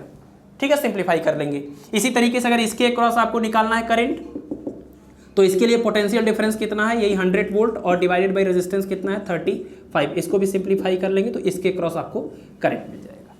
ठीक है, चलिए इसको आप नोट करिए जल्दी से, कुछ और स्पेशल टाइप के क्वेश्चंस को हम यहाँ पर डिस्कस करेंगे। चलिए तो लास्ट दो सबसे इंपॉर्टेंट कॉन्सेप्ट को हम यहाँ पर डिस्कस करने वाले हैं कि सिमेट्री रूल क्या होता है और सिमेट्री रूल के बेसिस पर हम इस तरह के सर्किट को कैसे सॉल्व कर सकते हैं, कैसे इनका इक्विवेलेंट रेजिस्टेंस बहुत ही आसानी से हम जल्दी से निकाल सकते हैं, उसको हम डिस्कस करेंगे। और इसके बाद कोई भी इनफाइनाइट अगर आपको सर्किट दे दिया जाता है रेजिस्टेंस का या कैपेसिटेंस का, रजिस्टर या कैपेसिटर का, तो कैसे उसका इक्विवेलेंट रेजिस्टेंस या कैपेसिटेंस फाइंड आउट करते हैं। ठीक है, तो सबसे पहले तो हम आपको यही बता दें इनफाइनाइट सीरीज को कैसे सॉल्व करेंगे। देखिए इनफाइनाइट अगर कोई ऐसा सीरीज दिया हुआ है, चाहे वो रेजिस्टेंसेस का हो चाहे वो कैपेसिटेंसेस का हो, करना क्या है आपको, सबसे पहले आप इस पूरे जैसे पॉइंट ए और बी, ये टर्मिनल ए और बी के अबाउट आपको पूरा इसका इक्विवेलेंट रेजिस्टेंस फाइंड आउट करना है। तो सबसे पहला काम यही है कि आप इसके पूरे के इक्विवेलेंट रेजिस्टेंस को कुछ मान लीजिए, कुछ नाम दे दीजिए। फॉर एग्जांपल हमने मान लिया कि इस पूरे सर्किट का इक्विवेलेंट रेजिस्टेंस होगा आर डैश। ठीक है, आर डैश क्या है? इसका टोटल इक्विवेलेंट, और यही हमको फाइंड आउट भी करना है। अब इसके बाद आप क्या करिए कि आप देखिए कि कौन सा पैटर्न है जो बार बार रिपीट हो रहा है, जैसे आर आर और आर। यानी अगर हम यहां से लेकर यहां तक के यूनिट को देखेंगे तो ये एक यूनिट हुआ, इसी तरह का एक पैटर्न आपको फिर यहां तक मिला, इसी तरह का एक पैटर्न फिर आपको मिला, इसी तरह का ये पैटर्न आगे मिलेगा, और कब तक मिलेगा? इनफाइनाइट तक मिलेगा। तो आप देखिए कि कौन सी ऐसी यूनिट है या कौन सा ऐसा पैटर्न है जो बार बार रिपीट हो रहा है। जो भी रिपीट हो रहा है उसके सिर्फ एक यूनिट को आप यहां पर, सिर्फ एक यूनिट को आप रोक दीजिए और बाकी सब के इक्विवेलेंट को यही नाम दे दीजिए। अब आप कहेंगे नहीं सर, ये तो आपने इक्विवेलेंट माना था इस पूरे का। तो देखिए, अगर ये एक इनफाइनाइट सर्किट है और इस पूरे इनफाइनाइट सर्किट का इक्विवेलेंट आपने आर डैश माना हुआ है, तो सिर्फ एक इसमें से अगर आप छोड़ देंगे तब भी ये इनफाइनाइट ही रहेगा। और तब भी अगर ये इनफाइनाइट ही है तो इस इनफाइनाइट का इक्विवेलेंट यही आएगा। ध्यान रखिएगा, ऐसे आपने कुछ क्वेश्चन सॉल्व किए होंगे मैथमेटिक्स में, आप करते हैं ना 1/5 + 1/5, इस तरह से इनफाइनाइट करके जब रहता है तो इनफाइनाइट वाले आप क्वेश्चंस का जो है सॉल्यूशन निकालते हैं, तो उसमें भी आप यही करते हैं कि एक को छोड़कर बाकी सबको भी इनफाइनाइट मान लिया जाता है। तो एक पैटर्न को अगर हम छोड़ दें तो ये बाकी सब का सब इनफाइनाइट है, इसका मतलब ये बाकी सब का जो इक्विवेलेंट होगा वही होगा जो कि इस पूरे इनफाइनाइट सर्किट का था, दैट इज जिसको हमने नाम दिया हुआ है आर डैश। ठीक है ना, तो एक पैटर्न हमने ये बस छोड़ दिया था और इसके आगे का जो था उसको हमने आर डैश मान लिया, जो कि इस पूरे सर्किट का भी हमारे इक्विवेलेंट होने वाला है।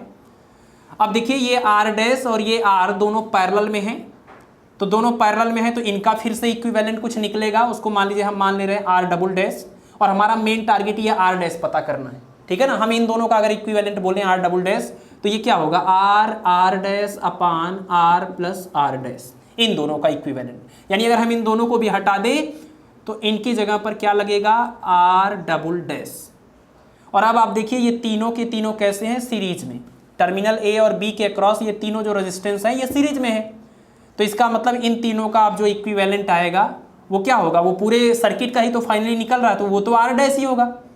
यानी फाइनल जो इक्विवेलेंट आएगा वो आर डैश ही होगा, और आर डैश किसके equal? R plus R double dash plus R, ये और ये मिलकर 2r बन जाएंगे, तो 2r plus R double dash, और ये आर डबल डैश आप जान ही रहे हैं क्या है, तो 2r plus R double dash की जगह पर लिखेंगे R dash upon R plus R dash. अब इसी इक्वेशन को आपको सॉल्व कर लेना है, और इसको सॉल्व करेंगे तो आपको आर डैश की वैल्यू मिल जाएगी जो कि दिए हुए इनफाइनाइट सीरीज का इक्विवेलेंट रेजिस्टेंस था। ठीक है ना, इस प्रोसेस को आप समझ गए। सिर्फ एक यूनिट को आपको रोकना है, बाकी सब के इक्विवेलेंट को लिखना है वही जो कि इस पूरे का इक्विवेलेंट था। तो सबसे पहले आप पूरे के इक्विवेलेंट को कोई एक नाम दे दीजिए, और पहले वाले को छोड़ करके बाकी का इक्विवेलेंट भी इतना ही होगा, तो इसका मतलब पूरे सर्किट का इक्विवेलेंट इज इक्वल टू, अब ये जो जितना भी आपके पास एक सर्किट मिला था उसको सॉल्व करेंगे इस तरीके से, तो आप यहाँ से फिर यहाँ पर पहुँच जाएंगे। तो क्वेश्चन में हो सकता है यहाँ आर की जगह पर कोई एक वैल्यू दी जाए 1 ओम 2 ओम 3 ओम, तो आपको उसी की वैल्यू यहाँ पर रख देना, एक क्वाड्रेटिक इक्वेशन बनेगा, इसको सॉल्व करेंगे तो आपको आर डैश की वैल्यू मिल जाएगी। ठीक है, तो आज की इस क्लास के लिए आपका ये होमवर्क भी है कि आप ढूंढिएगा कि आपके एग्जाम में प्रीवियस ईयर में इनफाइनाइट सीरीज के ऊपर कैपेसिटर या रजिस्टर का कौन सा क्वेश्चन पूछा गया है, और वो क्वेश्चन इस कॉन्सेप्ट के बेसिस पर सॉल्व हो पा रहा है कि नहीं हो पा रहा है। कॉन्सेप्ट क्या है कि एक को रोक करके बाकी सबका इक्विवेलेंट वही होगा जो कि हमारे पूरे सर्किट का होगा, बस उसी कॉन्सेप्ट को यूज करिएगा। रजिस्टर का केस है ऐसे हो जाएगा, तो कैपेसिटर का केस है तो कैपेसिटेंस में जो सीरीज और पैरेलल का फार्मूला लगता है उसके अकॉर्डिंग आपको सॉल्व करना पड़ेगा। ठीक है, चलिए, तो ये आप इसको कोशिश करिएगा और क्वेश्चन आप सॉल्व कर लेंगे। अब दूसरा और सबसे इंपॉर्टेंट यहाँ पर केस हम डिस्कस कर लेते हैं सिमेट्री का। तो यहाँ पर देखिए, ये हमने व्हीट स्टोन ब्रिज का जो अरेंजमेंट होता है 4 रजिस्टेंसेस का, और यहाँ बीच में गैल्वेनोमीटर होता है जिसके रजिस्टेंस को हमने यहाँ पर शो किया है। टर्मिनल ए और बी के अक्रॉस नीचे कोई सेल या बैटरी लगी होगी। तो आपको पता है कि जब P/Q is equal to R/S हो या P/R is equal to Q/S हो, तो ऐसे केस में इस गैल्वेनोमीटर में कोई करंट फ्लो नहीं होता है, कोई करंट फ्लो नहीं होता है। दैट मीन्स इस वाले टर्म, यहाँ वाले इस पॉइंट और इस पॉइंट दोनों का पोटेंशियल क्या हो गया, सेम हो गया, है ना। बैलेंस कंडीशन में जब इनका रेशियो इनके रेशियो के इक्वल हो या इनका रेशियो इनके रेशियो के इक्वल हो, तो ये बीच में जो डायगोनल लगा हुआ है गैल्वेनोमीटर के अलॉन्ग जो रजिस्टर हमने लगाया हुआ है, इसमें कोई करंट नहीं फ्लो होता है। कोई करंट नहीं फ्लो होने का मतलब क्या है कि इसके दोनों टर्मिनल का पोटेंशियल सेम था। सेम पोटेंशियल होने पर करंट फ्लो नहीं होता है, पोटेंशियल डिफरेंस है नहीं यहाँ पर, तो इसमें कोई करंट फ्लो नहीं होगा। दैट मीन्स आप इस वाले रजिस्टर को स्किप कर सकते हैं, दैट मीन्स इसको आप हटा सकते हैं, रिमूव कर सकते हैं। तो बैलेंस कंडीशन में यहाँ वाला जो रजिस्टर है इसका कोई मतलब नहीं है, या दूसरे तरीके से कहें कि दोनों टर्मिनल का पोटेंशियल सेम हो गया, दोनों टर्मिनल का पोटेंशियल सेम हो गया। इसका मतलब ये कि ये वाला रजिस्टर और ये वाला रजिस्टर दोनों सेम पॉइंट से कनेक्टेड हैं, सेम पोटेंशियल मतलब सेम पॉइंट हो गए। तो अगर आप इस पॉइंट और इस पॉइंट को एक ही मान रहे हैं तो आपको कैसा यहाँ पर सर्किट मिलेगा, कुछ इस तरीके का मिलेगा कि R और R दोनों एक ही पॉइंट से जाकर कनेक्टेड हैं और उसी पॉइंट से अगले दोनों R भी कनेक्टेड हैं। एक क्वेश्चन हमने पीछे अभी इसी टाइप का किया था, इसी पैटर्न पर, ठीक है। यानी कि बैलेंस कंडीशन में आप ये कह सकते हैं कि ये दोनों, अगर यहाँ पर ये बैलेंस कंडीशन एग्जिस्ट करता है तो बीच वाला रजिस्टर आप हटा देंगे, ये दोनों का पोटेंशियल सेम होगा। दैट मीन्स ये करस्पॉन्डिंग जो साइड्स हैं वो पैरेलल में कंबाइन हो जाएंगी। ये एक तरीका हो गया। दूसरे तरीके से अगर हम इसी बात को कहें तो क्या कह सकते हैं कि अगर यहाँ पर आपको बैलेंस कंडीशन मिल रहा है तो बैलेंस कंडीशन में आप ये कह सकते हैं कि जो करस्पॉन्डिंग रजिस्टर्स हैं उसमें सेम करंट फ्लो हो रहा है। अब बताइए, जब इधर पोटेंशियल सेम हो गया तो इसमें तो कोई, इधर वाले रजिस्टर में तो कोई करंट जाएगा नहीं, तो इधर वाले रजिस्टर को हमने हटा दिया। दैट मीन्स जो भी करंट यहाँ से स्टार्ट होगा वही करंट यहाँ पर जाएगा, जो करंट इधर से स्टार्ट होगा वही करंट इधर भी जाएगा, ठीक है। ये तो रहा बैलेंस व्हीट स्टोन जो ब्रिज होता है उसका रिजल्ट। अब इसी रिजल्ट को हम रूल बनाएंगे और उसी रूल के बेसिस पर इन सभी क्वेश्चंस को सॉल्व करेंगे। तो rule number 1, balance wheat stone का जो कॉन्सेप्ट आपने देखा उसके बेसिस पर रूल नंबर 1, जिसको हम सिमेट्री के रूल बोलेंगे, और वो कौन सा रूल है, तो सबसे पहले मिरर सिमेट्री। और इसको याद करने के लिए आसान भाषा में अगर इसको कहें तो आप इसको इस तरीके से याद कर लीजिए, परपेंडिकुलर सिमेट्री, ठीक है।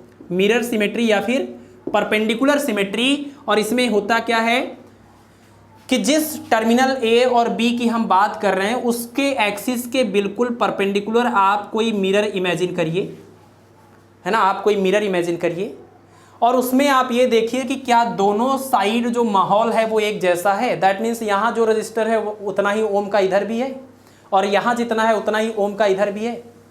यानी अगर ये R और R हो जाए और ये 2R और ये 2R हो जाए, या फिर ऐसा हो जाए ये 5R और ये 5R हो जाए, तो आप देखिए इस टाइम इस एक्सिस के इस साइड जो सिचुएशन है वही उसके दूसरे साइड जस्ट अपोजिट भी सिचुएशन है। यानी सिमेट्री आपको दिख रही है ना। तो इस तरह के सिमेट्री को जो टर्मिनल के बिल्कुल परपेंडिकुलर एक्सिस के अबाउट हम सिमेट्री देखते हैं, इसको हम बोलते हैं मिरर सिमेट्री या फिर परपेंडिकुलर सिमेट्री। और आप देखिए ये परपेंडिकुलर सिमेट्री के केस में अब ये बैलेंस व्हीट स्टोन ब्रिज का कंडीशन है। बैलेंस व्हीट स्टोन ब्रिज है कि नहीं, P/Q = R/S है कि नहीं, है ना। यानी मिरर सिमेट्री बोलने का मतलब हम कुल मिला के बैलेंस व्हीट स्टोन ब्रिज की ही बात कर रहे हैं। और अगर ये बैलेंस व्हीट स्टोन ब्रिज हो गया, यहाँ पर एक रजिस्टर था, है ना, यहाँ पर रजिस्टर था, बट हमने इस टर्मिनल के अबाउट सिमेट्री खोज ली और जब सिमेट्री मिल गया, इसका मतलब जब आपको परपेंडिकुलर सिमेट्री मिल जाए इसका मतलब दोनों करस्पॉन्डिंग रजिस्टर हैं उसमें सेम करंट फ्लो होगा। यानी जितना करंट इसमें उतना ही करंट इसमें, और अगर जितना करंट इसमें है उतना ही करंट इसमें जा रहा है, दैट मीन्स इधर कोई भी करंट नहीं आ रहा है, यानी आप इस वाले रजिस्टर को हटा देंगे। सिंपल सा कॉन्सेप्ट। जब आपको कहीं पर भी मिरर सिमेट्री मिल जाए, करस्पॉन्डिंग जो रजिस्टर हैं उसमें सेम करंट बना लीजिए। और सेम करंट बनाने का मतलब कोई भी अगर यहाँ ब्रांच वगैरह आपको दिख रहा है तो उसको रिमूव कर दीजिए, क्योंकि यहाँ से अगर सारा करंट इधर ही चला गया तो वो वाला रजिस्टर बेकार है, उसमें कोई करंट फ्लो नहीं होता है।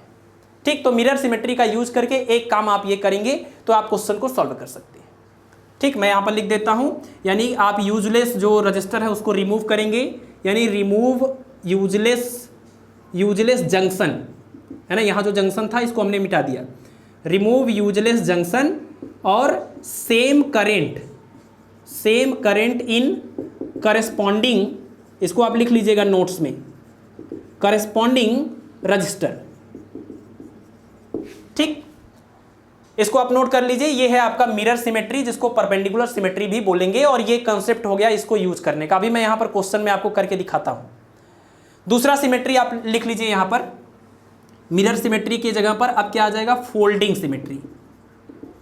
फोल्डिंग सिमेट्री जिसको हम परपेंडिकुलर नहीं बल्कि पैरेलल सिमेट्री बोलेंगे। पैरेलल सिमेट्री का मतलब क्या, जिस टर्मिनल के अबाउट आपको इक्विवेलेंट रेजिस्टेंस फाइंड आउट करना है, हम सिमेट्री भी उसी के अबाउट देखेंगे, है ना। अभी तो हम इसके परपेंडिकुलर देख रहे थे, तो वो तो मिरर सिमेट्री हो गया, लेकिन अगर हम एक्सिस के अबाउट ही सिमेट्री ढूंढे, जैसे ये एक्सिस है, अच्छा यहाँ पर रजिस्टर हम लगा देते हैं फिर से, ये एक्सिस है, आप देखिए इस एक्सिस के ऊपर और इस एक्सिस के नीचे दोनों साइड माहौल आपको एक जैसा दिख रहा है। दैट मीन्स जैसा रजिस्टर यहाँ पर और यहाँ पर है, वैसा ही आपको यहाँ पर और यहाँ पर भी मिल रहा है ना। तो जब इस एक्सिस या इस टर्मिनल के ऊपर और नीचे, उसमें क्या था, राइट लेफ्ट था, या कह लीजिए कि एक्सिस के बिल्कुल परपेंडिकुलर दोनों डायरेक्शन में देख रहे थे, यहाँ एक्सिस के ही अबाउट ऊपर और नीचे देखेंगे। तो एक्सिस के अबाउट दोनों तरफ अगर एक जैसा इन्वायरमेंट है, मतलब ये रजिस्टर जो हैं वो एक जैसे हैं, जितना यहाँ पर है यहाँ पर, वैसा ही यहाँ पर और यहाँ पर भी है, तो इस तरह की सिमेट्री को हम बोलेंगे फोल्डिंग सिमेट्री। क्या बोलेंगे, फोल्डिंग सिमेट्री। और अगर फोल्डिंग सिमेट्री है, मतलब जैसा इधर और इधर है, तो आप देखेंगे यहाँ पर फिर ये बैलेंस व्हीट स्टोन ब्रिज का कंडीशन है, P/Q is equal to R/S या P/R is equal to Q/S, यानी अभी भी ये बैलेंस व्हीट स्टोन ब्रिज ही है, बट बोलने का तरीका हमारा बदल गया, इसको हम फोल्डिंग सिमेट्री कह रहे हैं।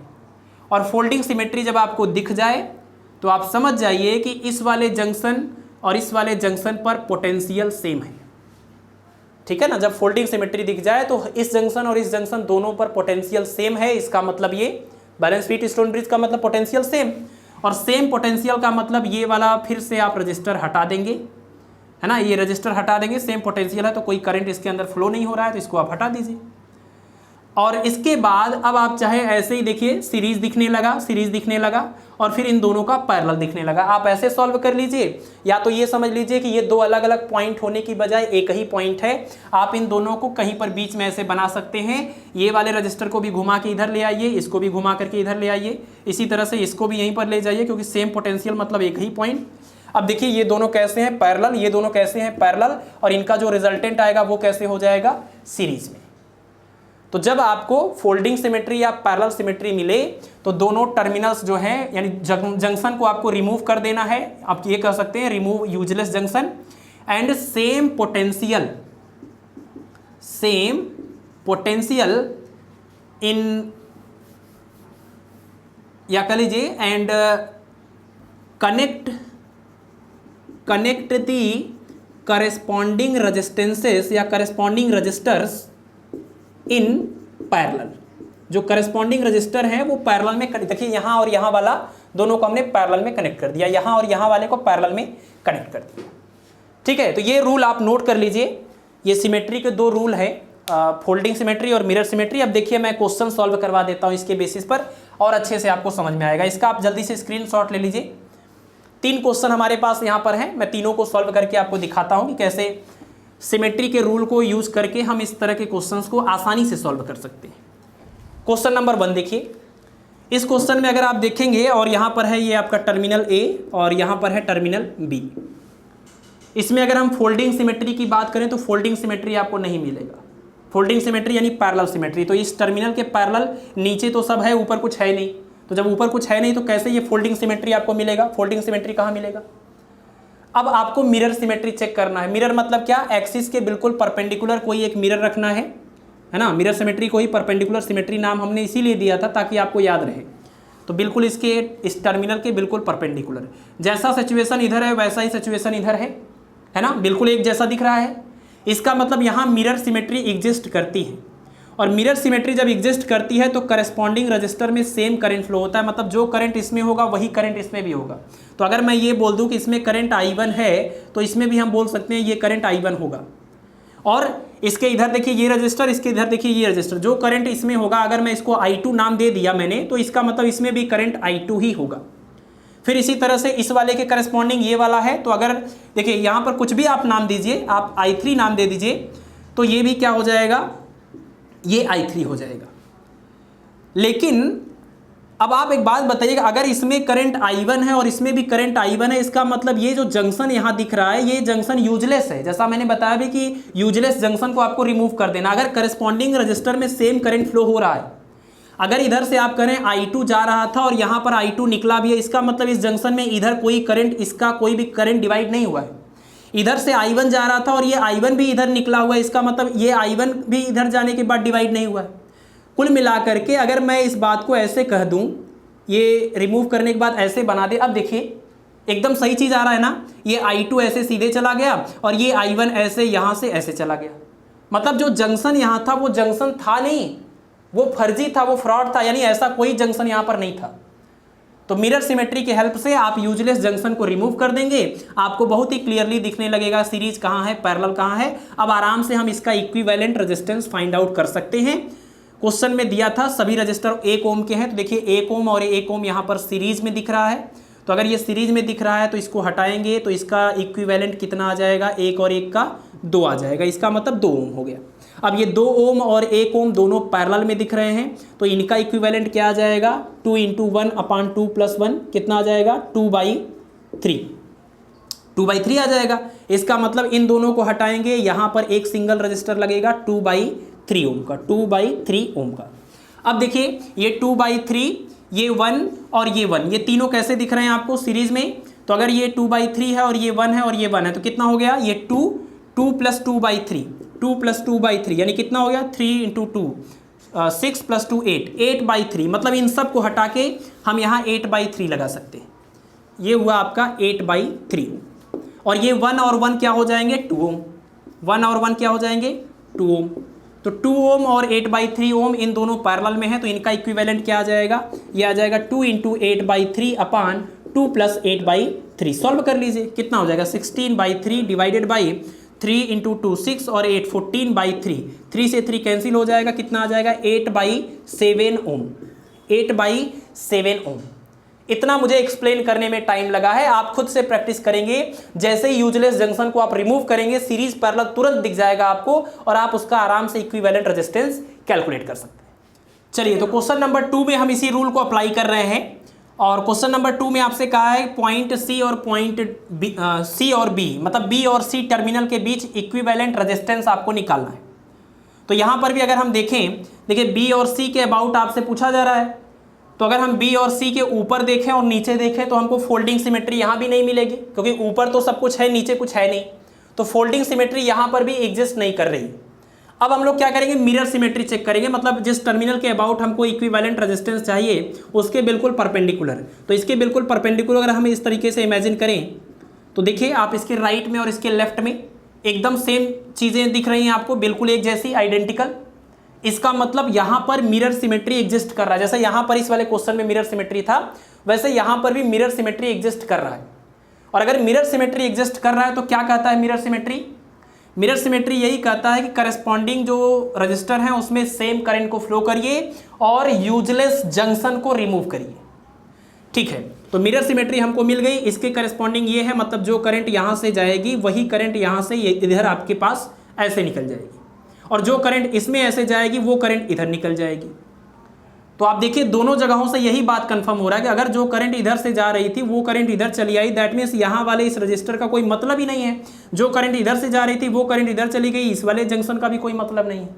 यानी ए और डी के बीच का ये जो रजिस्टर है वो यूजलेस है, वो फालतू का यहाँ पर लगा हुआ था, उसमें कोई करंट फ्लो नहीं हो रहा है। और इसमें अगर कोई करंट फ्लो नहीं हो रहा है तो अब आप देखिए बड़े ही आसानी से आपको दिख रहा है 1 और 1, ये दोनों कैसे दिख रहे हैं, ये दोनों के दोनों आपको सीरीज में दिख रहे हैं। यानी कि अब इसको आप हटा दीजिए, सीरीज पैरेलल आपको दिख गया ना, ये 1 और 1 क्या हो जाएगा, यहाँ पर 2 हो जाएगा, 2 ओम। और यहाँ पर भी देखिए 1 और 1 क्या हो जाएगा, 2 ओम। इन दोनों को भी आप हटा दीजिए, यहाँ पर भी एक लगा दीजिए, 2 ओम, 2 ओम। और ये 2 ओम और 2 ओम कैसे हैं, बल्कि आप तीनों को देख लीजिए, तीनों कैसे दिख रहे हैं पैरेलल में, 2, 2 और 1, तीनों पैरेलल में है तो इनका इक्विवेलेंट आ जाएगा 1/r equal to 1/2 plus 1/2 plus 1/1। LCM कितना आ जाएगा 2, यानी 1 प्लस 1 प्लस यहाँ से आ जाएगा 2, that means 2 1 3 3 and 1 4 4/2, that means कितना हो गया 2 1 जा 2 2 2 जा 4 2/1 1/r equal to 2/1, that means r equal to 1/2 1/2 यानी 0.5 ओम। आप देखिए कितनी आसानी से इस कॉम्प्लेक्स सर्किट का इक्विवेलेंट रेजिस्टेंस आपको मिल गया सिर्फ और सिर्फ सिमेट्री के रूल को अप्लाई करने से। तो कोई भी सर्किट अगर आपको इस तरीके का दिखे तो आप चेक करिए कि उसमें कौन सी सिमेट्री एग्जिस्ट कर रही है, उसी हिसाब से आप सोचेंगे। कोई भी सिमेट्री एग्जिस्ट कर जाए दोनों में से, मिरर सिमेट्री हो चाहे फोल्डिंग सिमेट्री हो, आप बड़ी ही आसानी से इन क्वेश्चंस को सॉल्व कर सकते हैं। तो इन दोनों क्वेश्चन में अभी तक तो मिरर सिमेट्री से ही आपने सॉल्व किया। यूजलेस जंक्शन जो दिख रहे थे उसको आपने ओपन कर दिया, रिमूव कर दिया, तो आपको क्लियर हो गया कहाँ सीरीज है और कहाँ पैरेलल है। अब देखिए अगर हम इस क्वेश्चन की बात करें तो इसमें आप चाहे मिरर सिमेट्री अप्लाई करिए चाहे आप फोल्डिंग सिमेट्री अप्लाई करिए, दोनों एग्जिस्ट कर रहा है, दोनों से आंसर सेम आएगा।